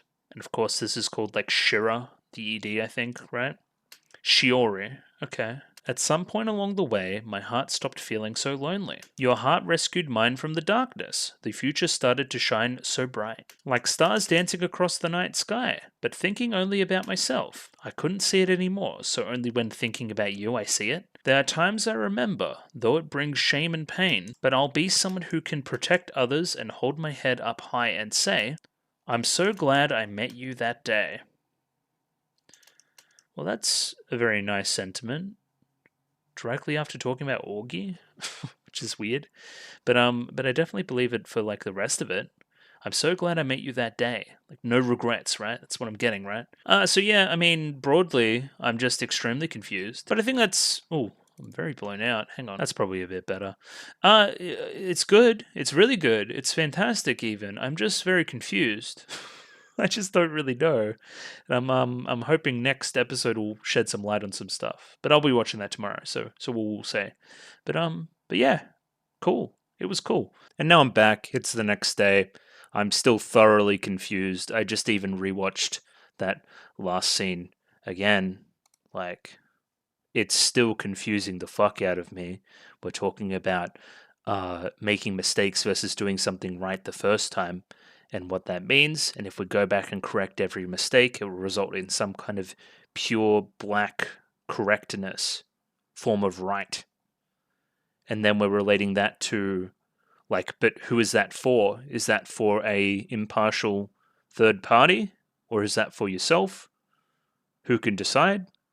After everything, if you go back through thoroughly, everything will be, the only thing you can do is succeed in that end. And then Araragi obviously forgetting he's talking about Orgi this entire time. So it's important to go back to that conversation and think he's talking about Orgi. Right? It's freaking me out. On top of that, I think that Guyan is cooking like crazy, but I think Orgi might be cooking even harder, is my running theory at the moment. As well as people have piped in with this being a broad Dante's thing.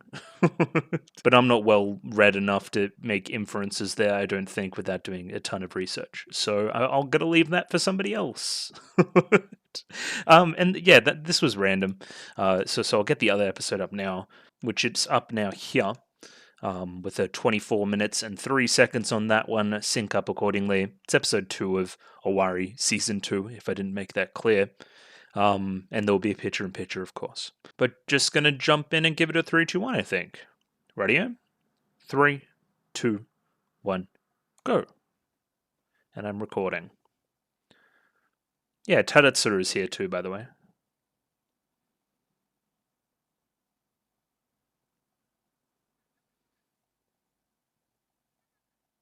Oh, okay, cool. So you had some links to Gaian. Okay, I could do with some explanations.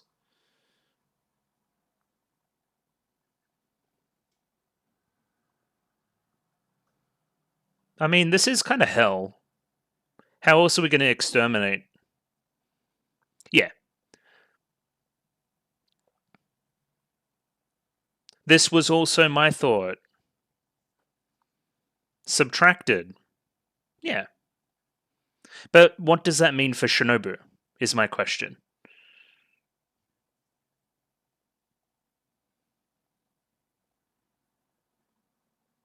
Oh, relatively. Was that also Gaian's will?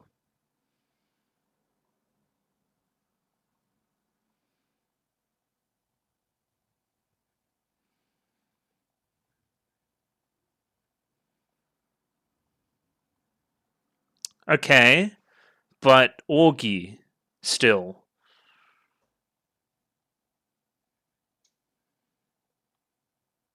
Yeah. This is all very impressive. And Gaian, she cooked like crazy. But Augie, and I'm only inferring this off her knowing about the sword. If she knows about the sword, and that it implied to be used on Araragi, and we're talking about the first's real name and stuff, to me that implies that Augie is still one step even ahead of Gaian, still at this point. And I think I talked about it yesterday, like, what even is Augie's goal? Again, broadly about the mountain and the shrine? Something Shirahebi something? White, black, right? Something's going on. I don't know, man. Hachikyuji's been based, though. We're gonna, maybe just enjoy the moment a little bit. Just relax, dude. Relax. It's all gonna be okay.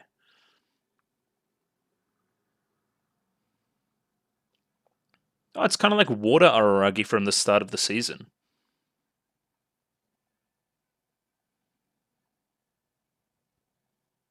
So I don't like the twerking very much.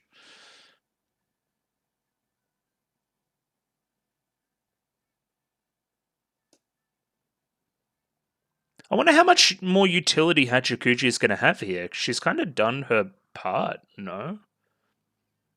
We will see. Yep, Mayoi Hell, still.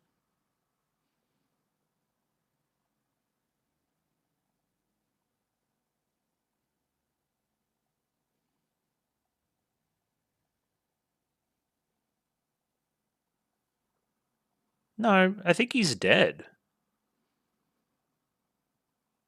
Oh. Is that why you were like a weird force ghost? Oh. Puppet. Theming. Think about it.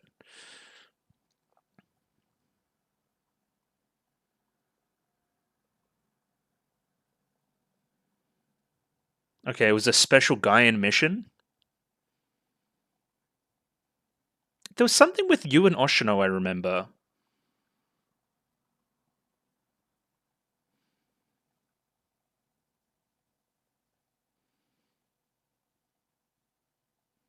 I think it was for somebody else's sake, Hararagi.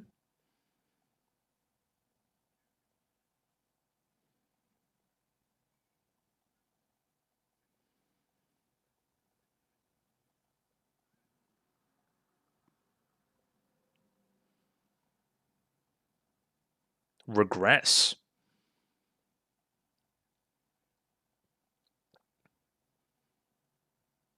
Okay.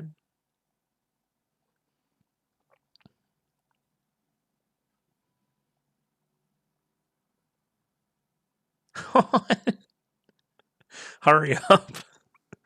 What is happening? Okay.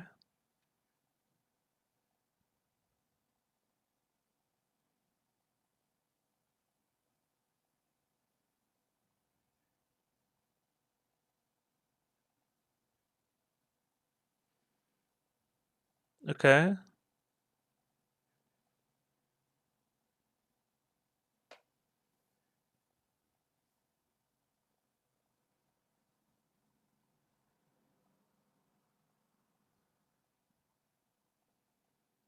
Half man, half monster is another theme as well.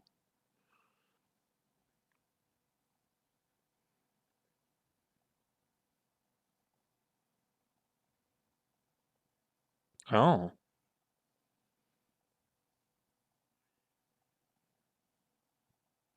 Okay.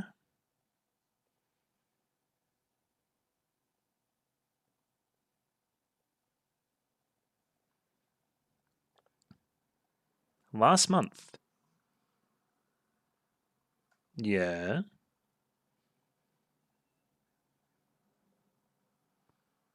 Who was requesting it?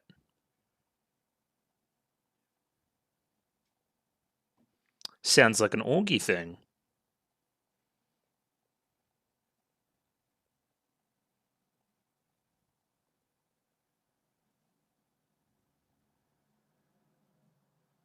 Hmm.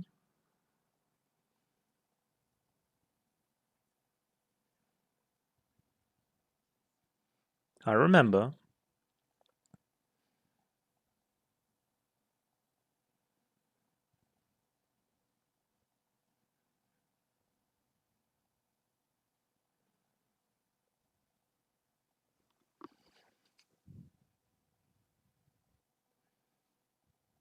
Yes.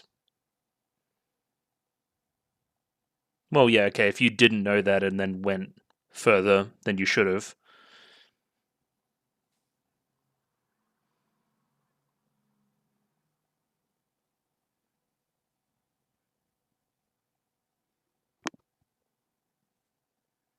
Huh? I had one thought too, but I'm going to wait for you to say it.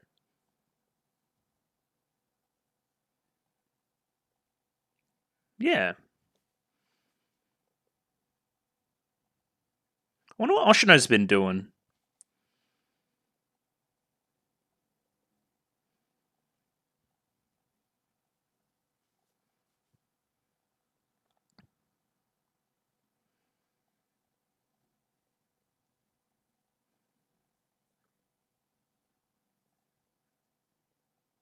Okay.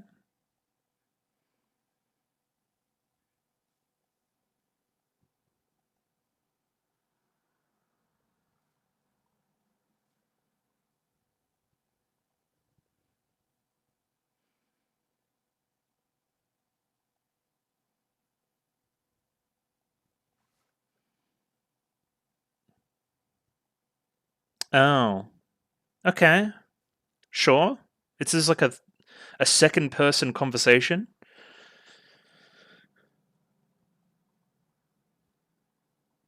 It's nice that Oshino's still like around though.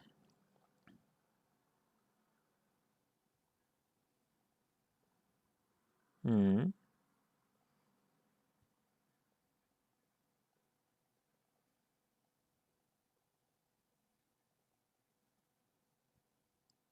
Colludes.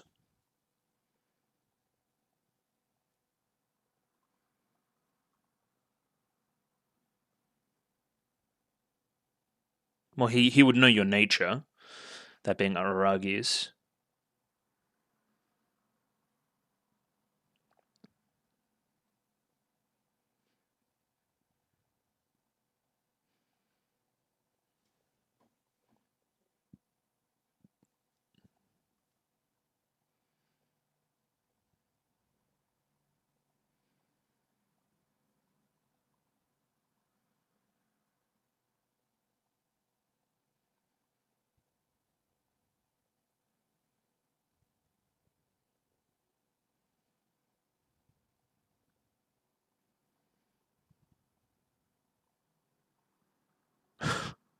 Kambaru.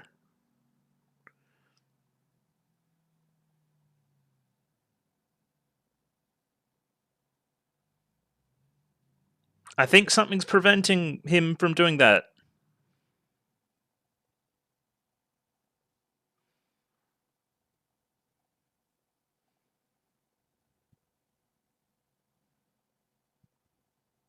Okay. Well, that pulls the curtain back even more on Monogatari. What is white?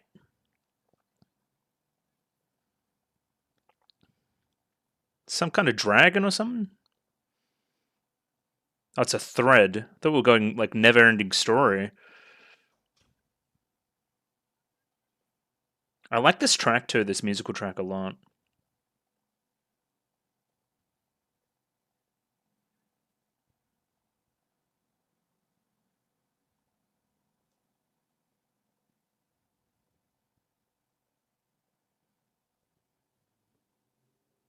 Gotcha. And Guyan was already kind of aware.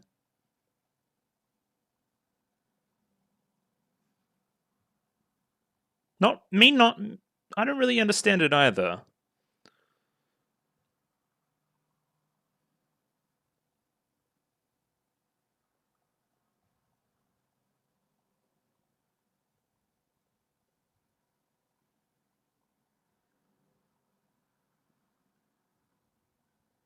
Gotcha. Because Araragi wouldn't have trusted you initially.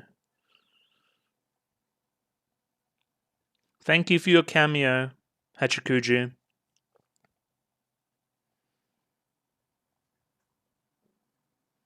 Yeah. Where is Shinobu? Please tell me. Okay. Sick flip, dude.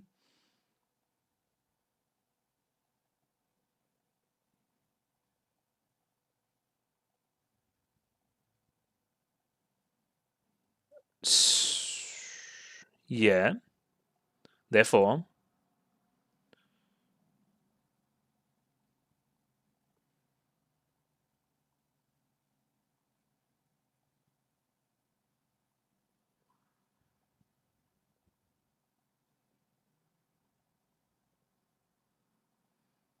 Okay. So you're going to check Araragi? Just to make sure that he's still full human? He still should be full human. Or should be now. That's a weird looking thing. Ugh. It almost looks like a snake.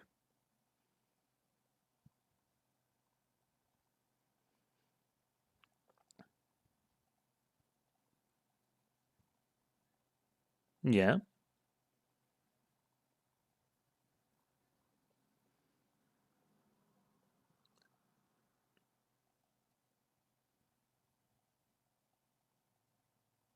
Hmm.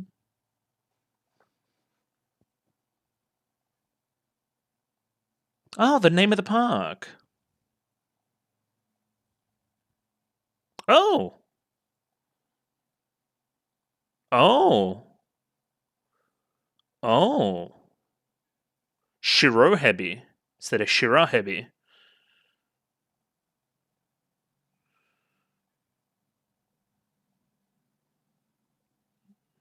Okay.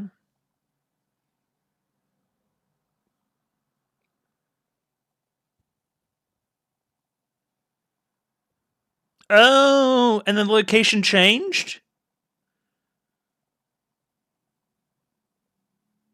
Yes, I have heard that story.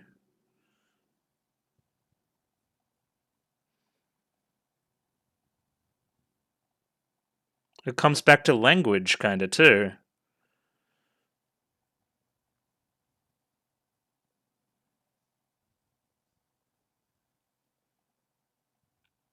Some at a lake? I don't understand. I missed that part. I will. Now I understand that what her plan was. Okay.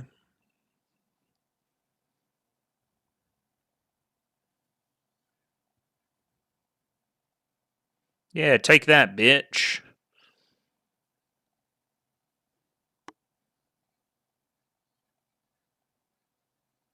Yeah, it's self-defeating garbage.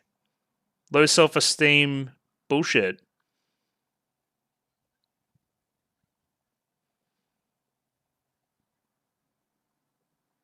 Yeah. Use him as a punching bag.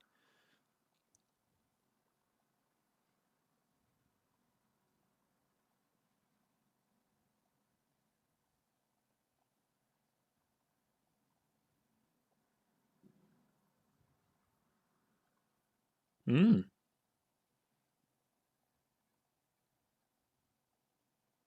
Yeah, you're lucky. At least a little bit. Well, no. Yes. You're important.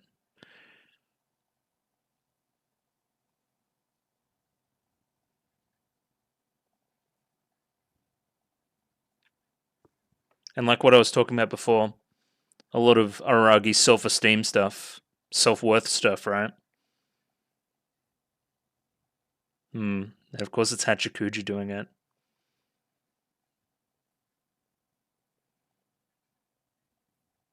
Well, he would want to resurrect you first.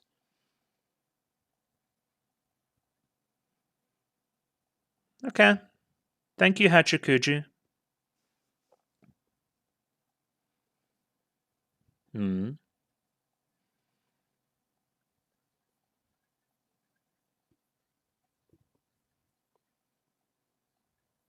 Wow.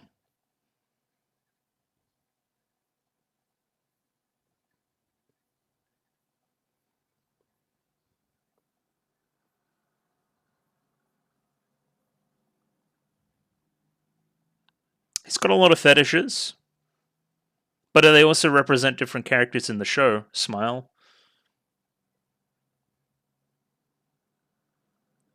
Isn't that nice?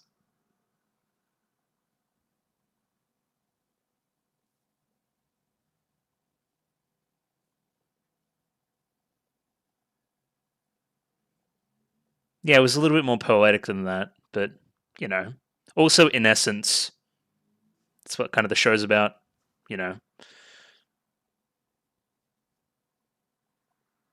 Thank you, Water Boy. Oh, the water. Oh, gotcha. Interesting. In Symphogear, we do a lot of sinking into water being dying too.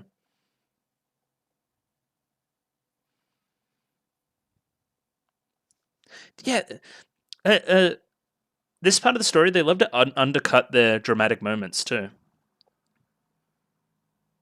Okay, thank you, Guyan.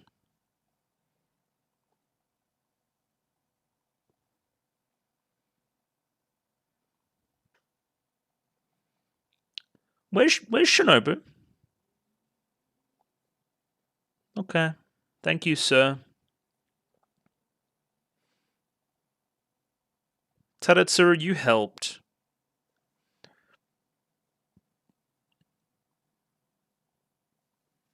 Well, talk to one of his puppets or talk to him like in hell. Oh, while we kill each other. Sweet, smooth. I don't know. Probably gonna go stack some stones like before. Yeah, I'm in my own kind of purgatory. That's a bit gross, but sure. Heavy's a word for it too.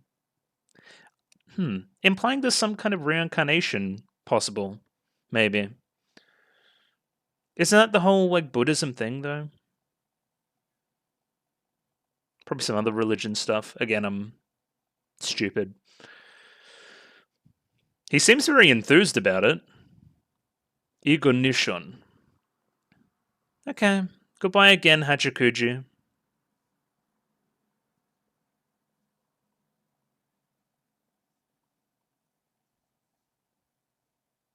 Yeah.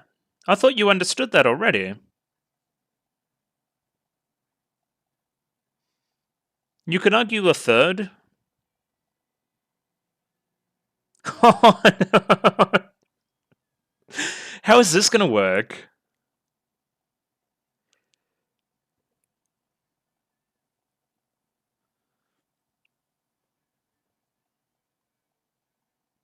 I'm pretty sure I know who it is. You don't need to tell me. Yeah, of course. We already knew that from Monogatari. And Monogatari fucked my head up because of it. Because everybody already knew what was going on. But now I understand what was going on even in the background beyond that. Oh, and now all of Tadetsuru's dialogue in that part of the story makes a whole lot more sense now. Because he's like, help, I'm a puppet that's just being used in this part. Please find out who is responsible for all of this and what they're doing.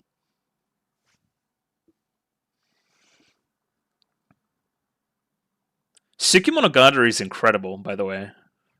So was this episode, by the way. I guess I should talk about the big thing that like just happened like in front of my face. He tried to save Hachikuji as well. How successful is this going to be? If you think about it, he's being resurrected right now without any of the aberration baggage.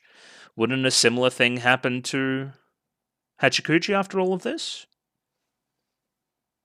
I don't know. That white and black Hachikuji in this ending would make a whole lot more sense based on that theming. Contrast. White, black, life, death. I just love what this means for Araragi, especially in context with a lot of the early stuff about his self-worth. And him coming out on the other side of that and realizing some things. It's nice. Post-credit scene. Oh, they're doing the thing. Okay. Are we back? What is that watch? Okay, we're exactly where we were.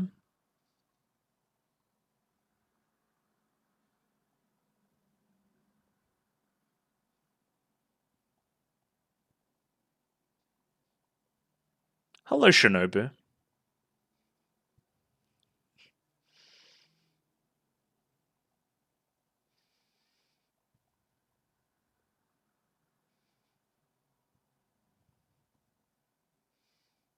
Oh, yo! Let's go, chat. She's going to change. I think this is the implication that you're going to change. Please? Please say I'm right. I love this track, by the way.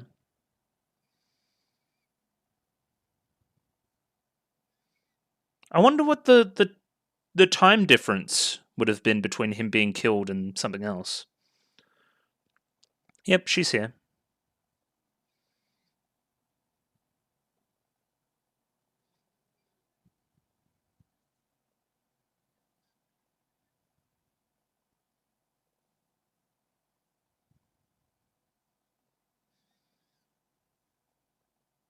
Okay.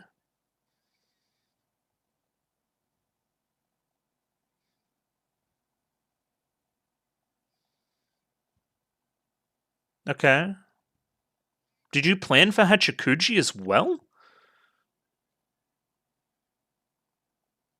Okay. Good. I've got other things on my mind now. I kind of forgot all about the entrance exams.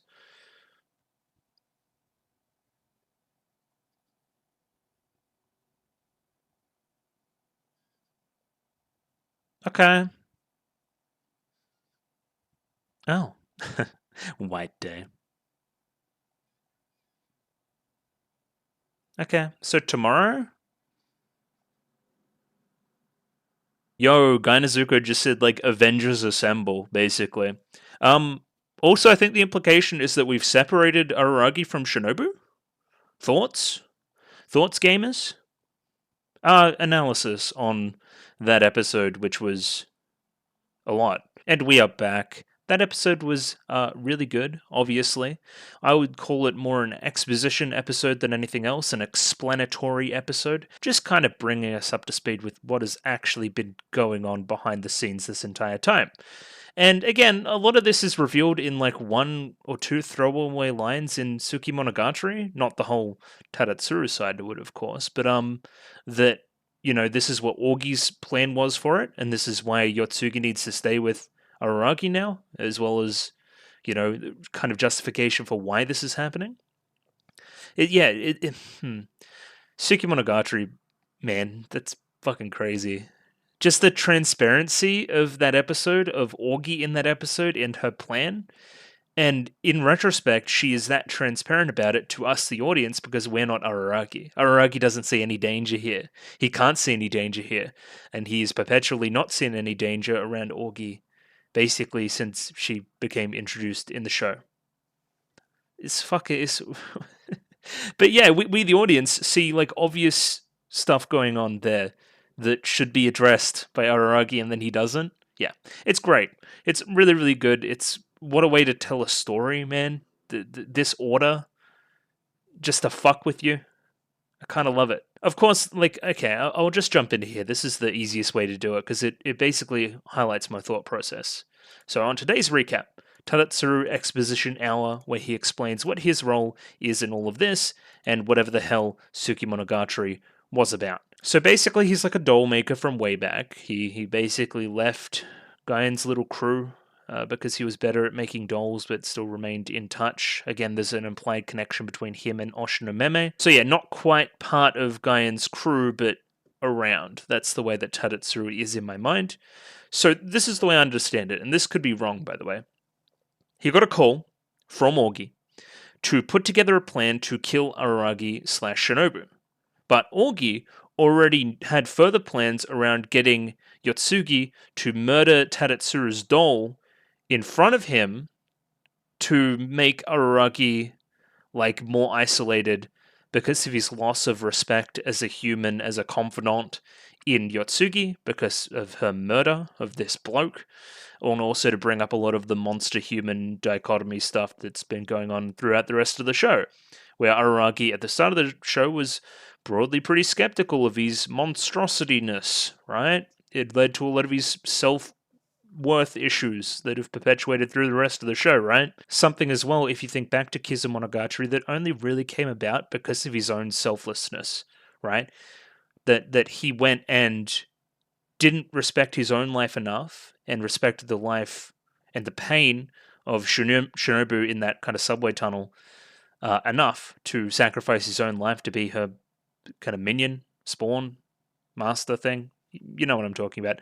Like, that's where all the thematic stuff comes from there, and I think Orgi was looking to reinforce a lot of that, a lot of those feelings, to make him regress. And again, like isolating, like Orgi had done for Hanakawa, like she had done for Nadeko, like she had done for Hachikuji, kinda, not really, but Hachikuji got isolated anyway. And then this is where I get a little bit weird. I think this plan is intercepted, I do not know, by Oshinomeme and Gaia Nezuko somehow. This was in the dialogue of this episode, by the way, so we'll see. And then Gaia Nezuko's put together this whole convoluted plan to sever Araragi from his vampirism. That's what the subtraction part was about from the previous episode. It was about subtracting his vampirism and his monstrosity, talking more thematically, sending him to hell, where we'll need to have Hachikuji and Tadatsuru. Tadatsuru's already in on it, because I think it's implied that Oshinomeme had a conversation there. Tadatsuru's in on this, and he's kind of like, I don't know if he's in hell or he's got a puppet in hell. It was weird. And we're going to get Tadatsuru to help him back up out, right? Whatever we needed to do as Gaia Nezuko, it needed to separate Araragi from his vampirism, right? Because wasn't the big next thing of Orgi's plan, again in Monogatari, was around Araragi's continued vampirism, building up to a point that if he did anything vampiric again, he would go full vampire, and that's kind of hamstringing him a little bit, and also themes that Orgi wanted to, again, reinforce with Monogatari with her little plan there. And whatever else, it seems that Hachikuji was potentially even part of the plan as well. Like, we knew Araragi would grab Hachikuji, because the implied part that Hachikuji has in the plan is that Tadatsuru, like, Araragi isn't going to believe Tadatsuru based off his actions previous in the show, where he kidnapped both of his sisters and Kambaru. That puts him in Araragi's bad books. He's probably not going to trust him if he's like the first person he sees in hell. However, he isn't going to trust Hachikuji. He's going to trust her implicitly. But I think also part of the plan was also banking on Araragi saving her, right? Because he saves everyone else. Weird. Okay. But then we get to the fourth step, and I think the weirdest step. I still feel like Orgi has the upper hand here somewhat. I don't know why. I think it's based on what she said at the end of Shinobu Mao, as I keep bringing up, about the sword, that she had some kind of inkling that Gaia Nezuko was going to do this, about what a dream span was, right? I don't know. Either way, that's all speculation and overview thoughts. What was actually the events of the episode from there? Araragi is then You know, he has a bit of a pity party about himself. This is, again, reinforcing themes: life, death, self-worth, resurrection, uh, putting other people before himself. He's cheered up Hachikuji in this regard. Like, hey, you have self-worth. You also have worth to all these other people in the show, as represented by various attributes of women. Um, which, again, is... We could almost call it a monogatariism, actually. It's something that's probably deeply profound that is also under the veil of being perverted, I think. Either way, I think it's great. I think it reinforces a lot of themes in the show. I think it demonstrates the journey that Araragi's been on. If we put, again, this in sharp contrast to what he is like in Kizu and what he is like in Nekoshiro, or not Nekoshiro, Nekokuro. I think I may have said Nekoshiro in the past too when I meant Nekokuro. Anyway, whatever. I like that we've come out on the other side, that we've taken learnings from the events of the show and have seemingly changed for the better, being reinforced by the people around him that are also important, such as Hachikuji. And I think that this is a change too, right? Araragi still takes Hachikuji with him, though. It's not, I need to put Hachikuji before myself. It's not, I'm self-sacrificing myself. I have that low sense of worth in my own self that I'm, and such, I guess, admiration for these people around me, that I'm going to put this person before me. It's that I'm going to save myself, and I'm going to save you too. That's like pure protagonist shit. That's the selfishness of a protagonist. That's the shit I love. I'm going to save the world, and I'm going to get the girl. I'm going to do both. And this whole time I've been asking, so where's Shinobu? What's going on with Shinobu, guys? What's going on with Shinobu? When we get resurrected, Gain is still there waiting for us. Shinobu is about to murder her, by the way. Another fantastic scene. This is a post-credit scene. We get revived. It is implied to be very soon after we were killed, and Shinobu is like there over Gainazuko. Gainazuko, if I'm playing it out in my head, I think Araragi fucking dies. Gainazuko, well, Shinobu pops out, right? Who is then Kiss Shot, who is then like all powerful and wants to murder people. Again, bringing in our Kabuki Monogatari stuff. Think about it, because Araragi has been killed by something. Interesting bit of white stuff there too with the colors, considering it's Black Hanakawa, who's the white cat. Something in that maybe, and then we got this white string pulling Araragi up. That's also implied to be a snake. Anyway, there's a lot of stuff going on with white and animals and stuff. But I should continue with what I was saying. That I'm implying that, like, Shinobu was like gonna kill Gainazuka, and Gainazuka's like, "Woo up, just give me a couple seconds. I got a plan here. Just let me put it into action," and pulls Araragi back up. Again, like, is she now unattached from Araragi, that being Shinobu? Is that a storyline we're gonna have to deal with now? Was that also part of it? His vampirism got subtracted. Does that mean that Shinobu gets detached as well? I don't know. But either way, Hachikuji's alive. We're joining in Gain in whatever fight she wants to do. She essentially, like Halo 2, turns to the camera and says, "We're finishing this fight, and we have to do something against Orgi or whatever," which is going to be future stuff, right? There's lots of implications around Orgi through, again, the end of the last episode, as well as through this episode with what her plan even is. What is she or he? Well, anything. Orgi is Orgi. Yeah, I don't know. I think we're going to find out more as we continue. But those are my broad thoughts. Cool. Very cool episode. Very, very hard to understand episode. I'm very, very happy I have this timeline. I'm very, very happy I've been paying attention. I would be lost. Lost without this. One thing I've noticed about Monogatari, just in general, is there's basically no, like, recap. And the stuff we do get, I think, is not too quick, but quick enough that if you blink, you miss it when it's trying to re-explain concepts. Like, compare this to, I don't know, fucking Naruto, where we get like a like some kind of preview or recap every like 2 seconds, right? To remind us of what's important, what we should take forward. I don't know. Could Monogatari benefit from something like that? Maybe. But is it also rewarding that I've committed this time and now seemingly have a pretty good grasp of what's going on because of it? Yes, it's also very rewarding because of that. I don't know, I'm going to get the episode up, I think, and have another look. Again, much like last episode, it goes without saying that the visual flourishes that they put on the episode are fantastic. Just that I'm probably not going to talk about them very much because I'm still trying to pass the plot. Again, as I talked about, the first of the plot reveals here that I just explained is here. Tiori-san, Tadatsuru, over there was the one who notified me of her will. Her, of course, being Gai Nezuko, and yeah, they're kind of inferring that there's some kind of plan here. He even says to the camera there, I'll give you a full round of explanations, which is, again, most of the episode him explaining what I just kind of explained there. Tadatsuru is a specialist that specializes in the extermination of immortal aberrations. If I can say words.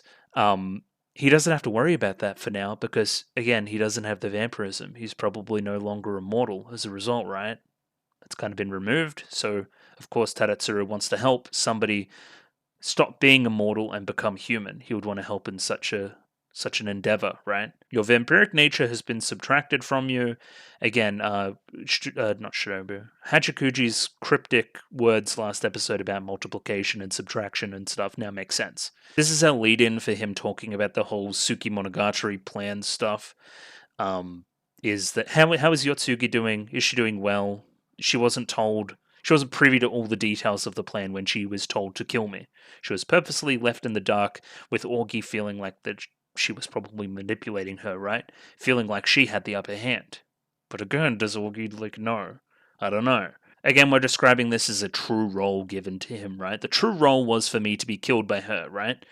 Part of Guyan's plan to make Augie feel like her plan was working because her plan also involved you dying, but Guyan knew that, and then instituted this part of the plan where you would, or your puppet would go to hell and save Araragi? Thoughts? Convoluted, maybe? Oh, the first frame of this opening is her, stacking a stone tower. Oh, gotcha. Oh, and then, the spinny doodles, too? Oh, yeah, okay, gotcha. Spinny doodles being these things, if I can get it. Yeah, these. Isn't this somebody's dying as well? It's also broadly origami, which I could also talk about as well. There's a part where Tadatsuru does do origami. Again, like the creator of something, like a puppeteer, like a doll maker, always making something like that. But also, origami has that plan to it, has that planned creation, has that planned thing that it's going to end up as. It's a broad look, metaphorically, that he is part of a larger plan and is just, making the right folds in the right spots. Gotcha. I'm just looking through the opening again, right? There's lots of stuff. There's this part with the water that I kind of skipped over there.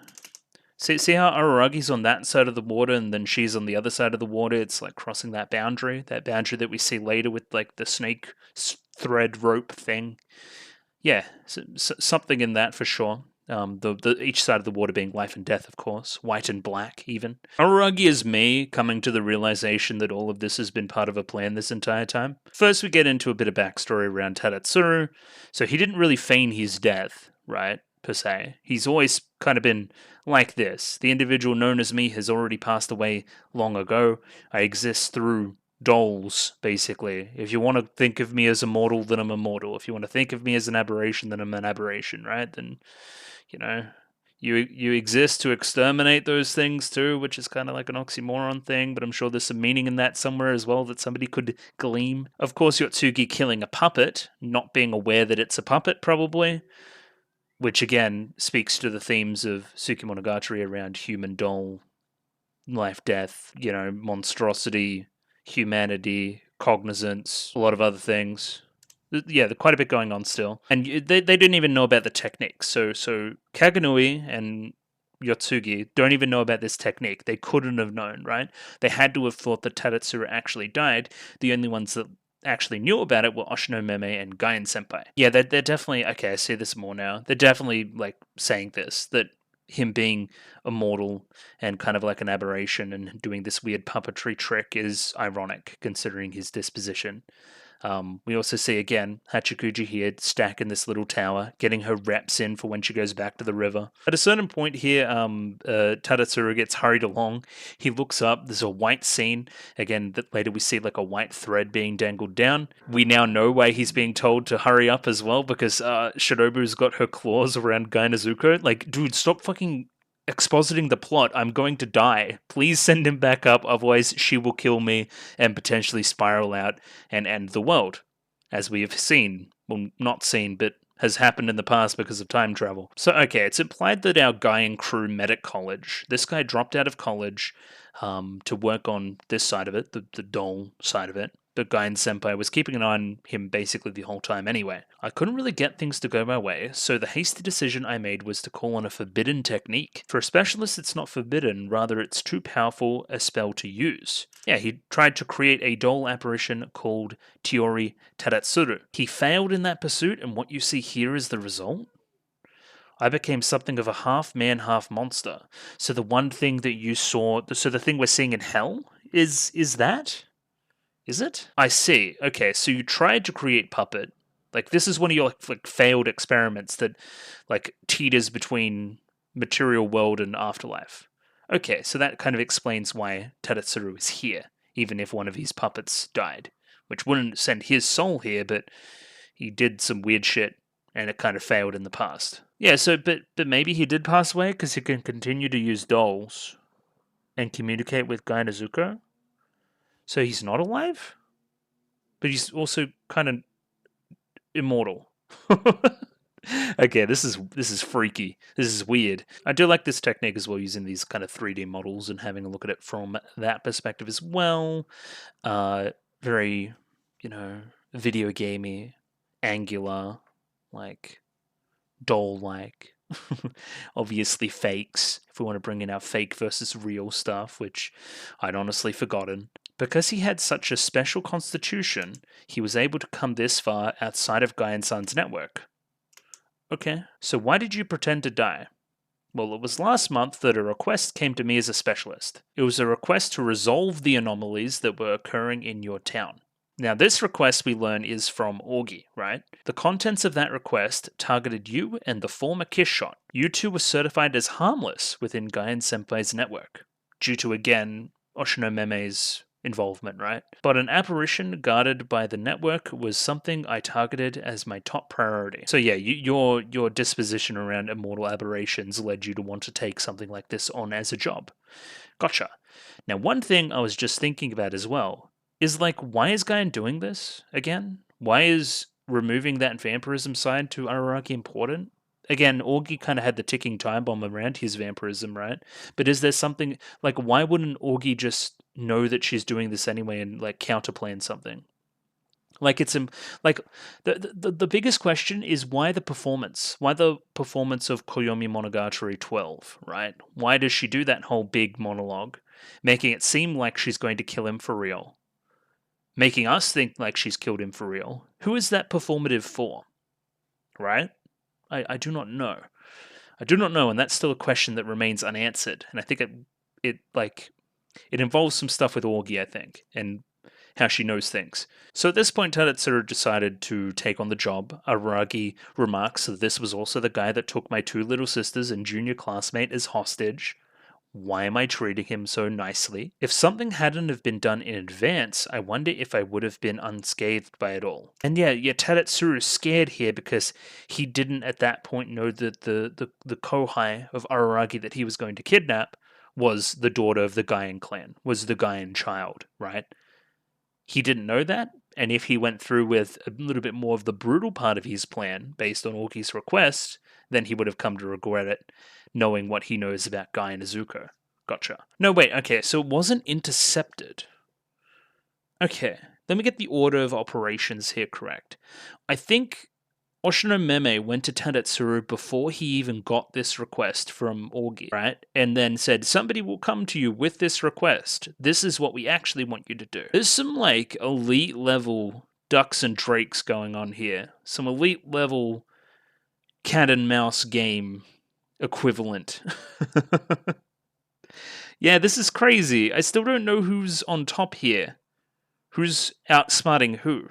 Either way, the middleman is Oshino Meme, which, again, I think from the past there's some Oshino Meme Tadatsuru stuff that I'm forgetting. So yeah, so Oshino Meme reached out to Tadatsuru. He said that there was, because I was outside of Gaian's network, there was something I could do. And then, yeah, Meme proceeds to spill the beans about Kanbaro. about Araragi and Shinobu, about them actually being harmless. Yeah, in the pursuit of trying to convince Tadatsuru that Shinobu and Araragi were safe, potentially implying that Oshino Meme was also potentially threatening Tadatsuru through this process. Like, hey, these guys are safe, and if you don't think that they're safe, then I will reveal your secret to people that would want you dead, potentially. So again, Meme's argument here, they're harmless. As long as you leave them alone, there won't be any problems. However, I'm not saying there aren't cases that deviate from the norm, such as the case where Araragi-kun colludes with Shinobu-chan and continues to turn into a vampire. So we need to put a plan in place where he can't do that? Question mark? Well, we've seen what happens when, like, the big old vampire dude takes over, that being Kiss Shot. That's called Kabuki Monogatari. But no, we're talking about, like, more Tsuki Monogatari stuff. He was wary of a situation arising where you had to do just that, where you had to turn into a vampire, where you were forced into doing so, needing to save somebody, right? So again, Tsuki Monogatari, right? I'm cautious of a case in which Araragi is forced to go full vampire in order to save somebody, because he has done that in the past and will continue to do stuff like that because he's selfless, right? He would throw away his mortal self and become an aberration forever if it meant to saving his sisters and saving Kambari, right? Again, Tsuki Monogatari stuff. So now we're putting the plan in place to prevent that from happening, involving Yotsugi and involving this whole convoluted dream span scenario. Yeah, it puts into context a whole bunch of August, right? Because, again, Hachikuji goes to the afterlife there.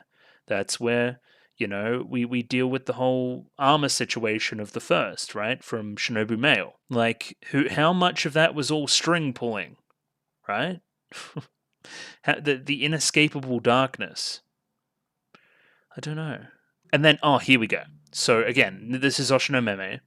If such a turn of events were to occur where Tadatsuru might receive some kind of request around somebody that wanted to set up a situation that wants to, turn you full vampire, then we may need to, do something about it. And we'll be in touch planning a plan. Yeah, if there was a plan in place where you had to take out some vampires, he wanted me to forget your grudges from the past and reach out to Guyan Senpai. At that point, she should be waiting to hear from you. Again, like, he's estranged from the whole Guyan group. Yeah, I still don't really understand what he was talking about, but I think I get it. They're just all playing, like, 7D chess all at once. Off topic, but does Karen sleep in the nude?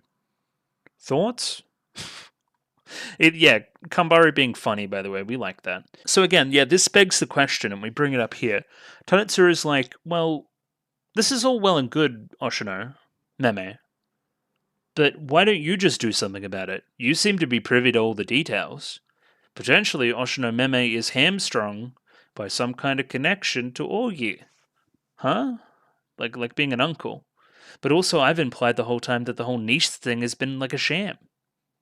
So what is the connection there between Oshino Meme and Oshino Orgi? Right?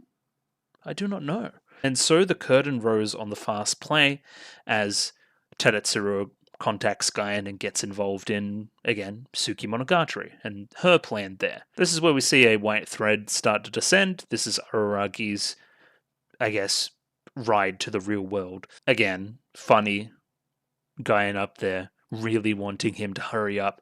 Just get him to hold on to this thing, please. Oh, okay.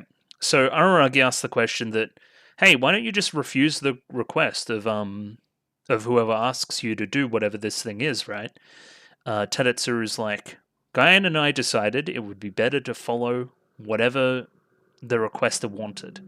At least up to a point, right? Follow with their intentions, but their intention isn't something I fully understand. Yeah, me neither. I don't really understand Orgi's intentions at all. So Tadatsuru continues to do or follow Guyan's plan because he's interested in whatever the hell Orgi wanted, whatever the hell Meme was on about, and wants to halt Araragi from turning into a vampire even more than he already has, right?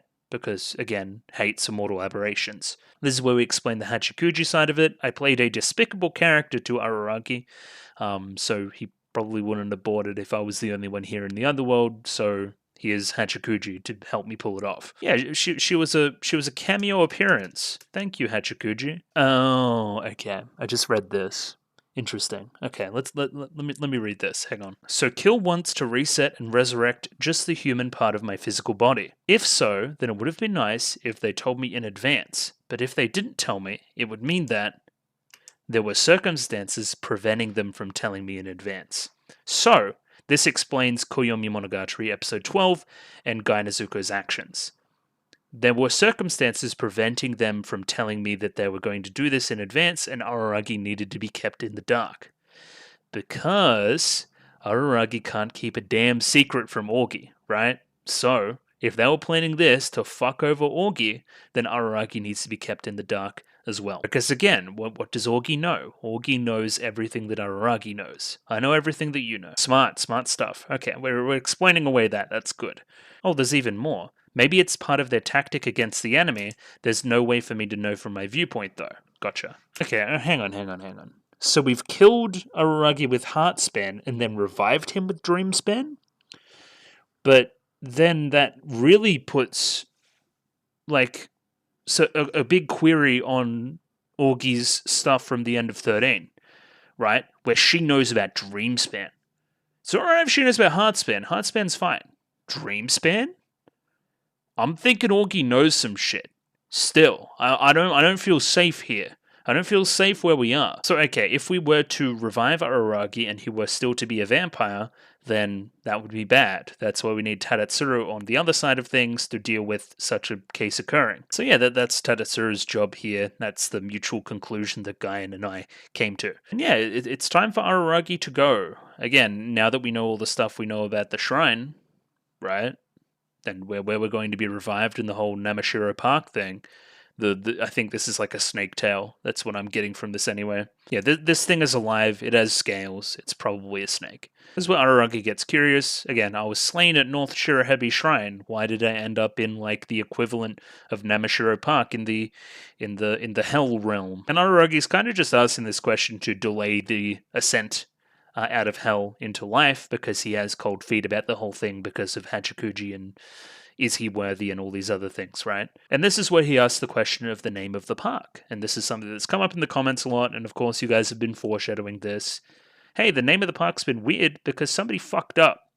The name of the park isn't Namashiro Park, it's Shirohebi Park, which is White Snake Park. The correct way to read the name is Shirohebi Park if you go back to its origin. Not the insect radical, but the water radical. Extremely Japanese sentence. At some point, someone miswrote Hebi as Nami, and the location's name became hard to read. Of course, Namashiro, as opposed to Shirohebi. And then, of course, we're relating that to North Shirohebi Shrine, and North Shirohebi Shrine was originally at that location, linking into Koyomi episode 10, one of them, the one with Orgi,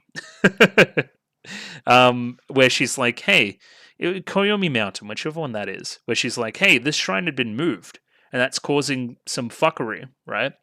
And then I'm implying some things as well, that the name change, people thinking that the name of Namashiro Park is something than it actually is, right, is also causing some kind of imbalance. Because again, names are important, perception's important, right? I guess it was a mistake in the connection which caused some distortion or something. That's right, like bringing the god of the seas to the top of a mountain. To be precise, it wasn't a sea, but a lake.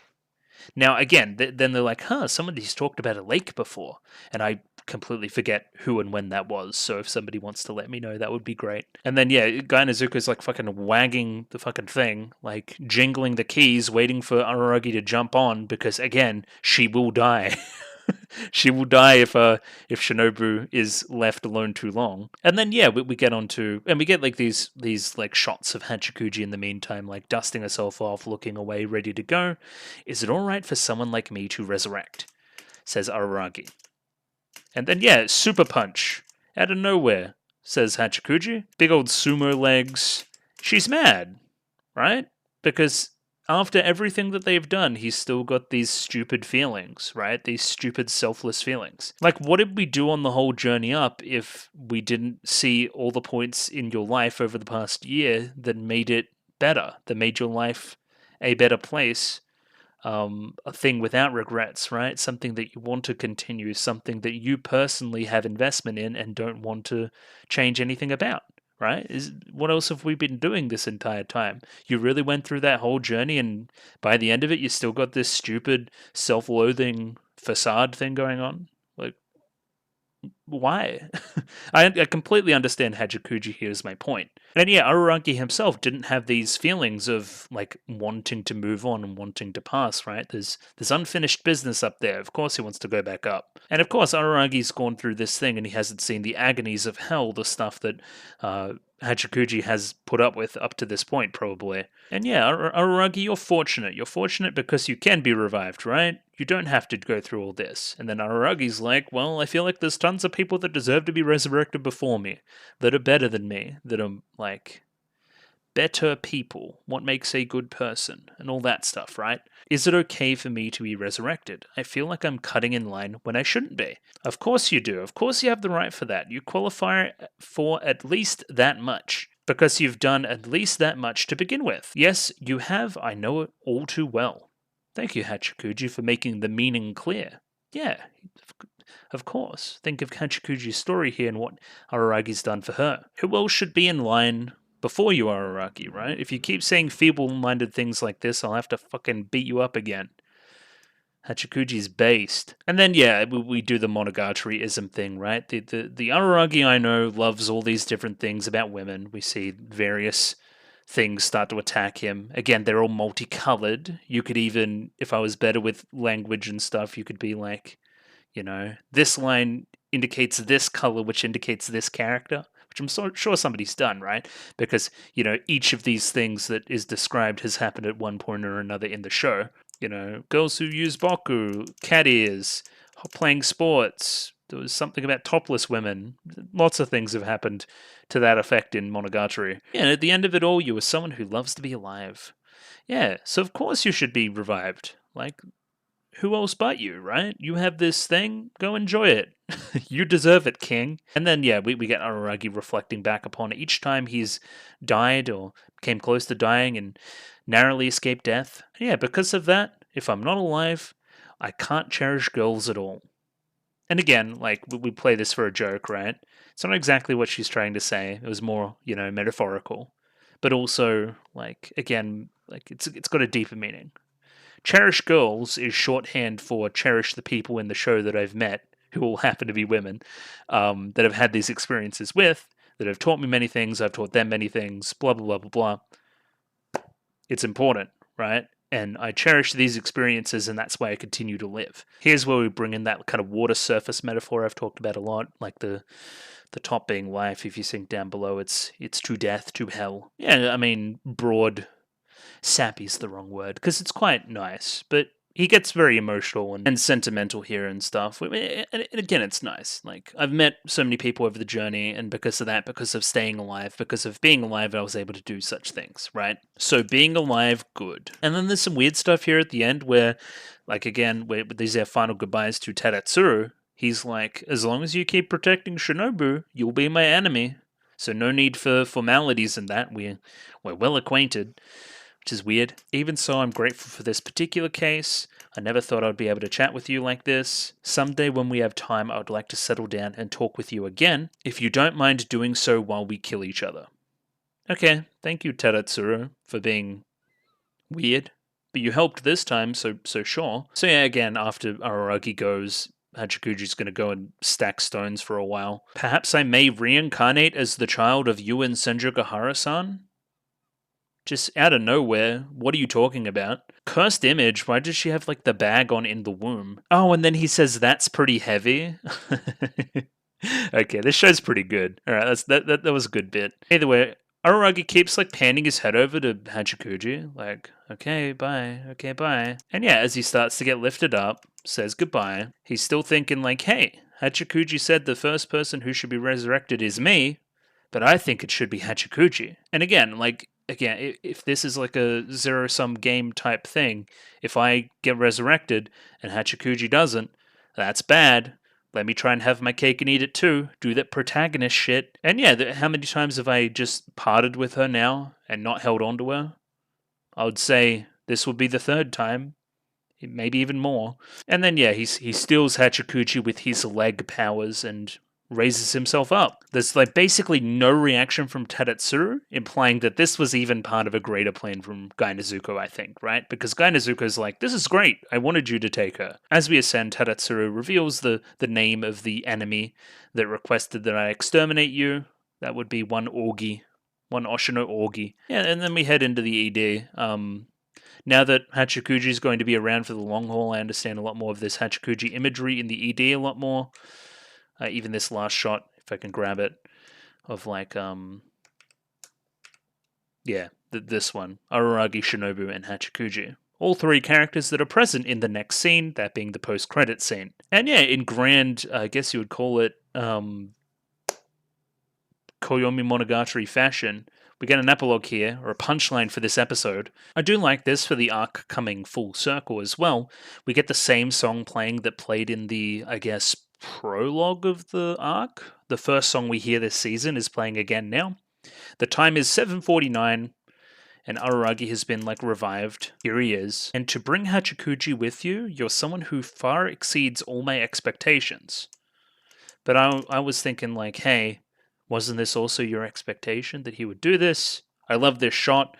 I love that it's kind of like blurry because we're seeing it through Araragi's perspective. We see how close Shinobu is to just like murdering Gai Nezuko. So yeah, broadly impressed with the Hachikuji side of it, but can you please ask this scary, beautiful lady to retract her claws? And yeah, we see like adult kiss shot again. Hello. So again, what this broadly implies to me is that Araragi is got all of his vampirism out. All that energy went to Shinobu. Shinobu became big, scary Shinobu again, right? Following me here.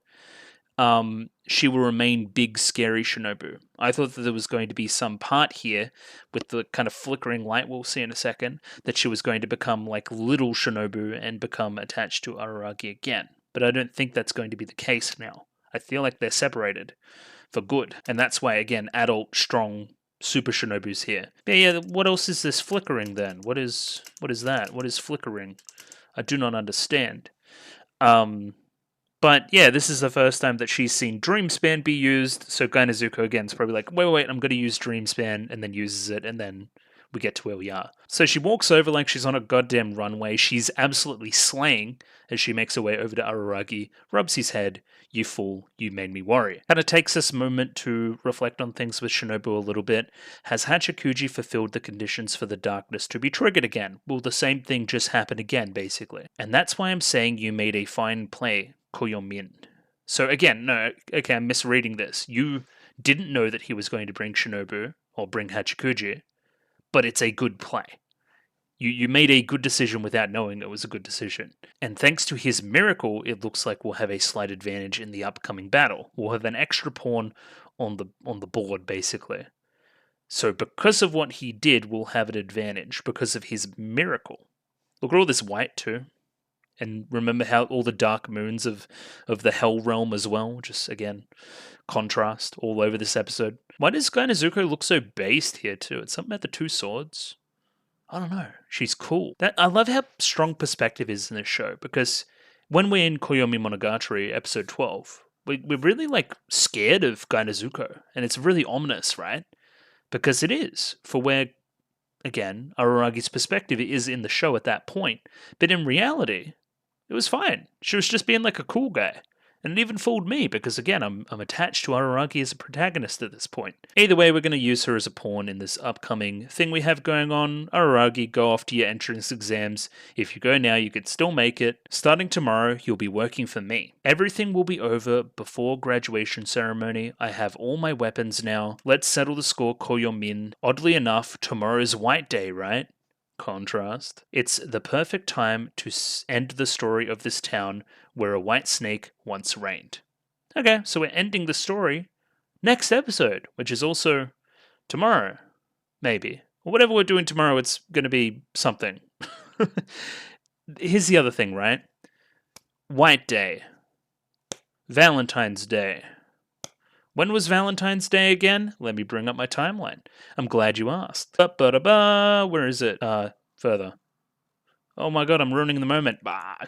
It was Valentine's Day. It was Monogatari. We're returning the favor from that. We're returning strike from Augi's strike from Monogatari.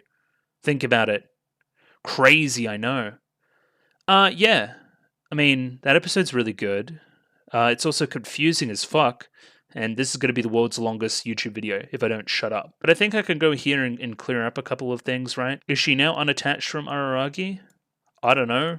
Let's put in a yes, because I believe that to be true. We also brought up that darkness as well, which is interesting. I wonder if that's going to impact something or other along the journey.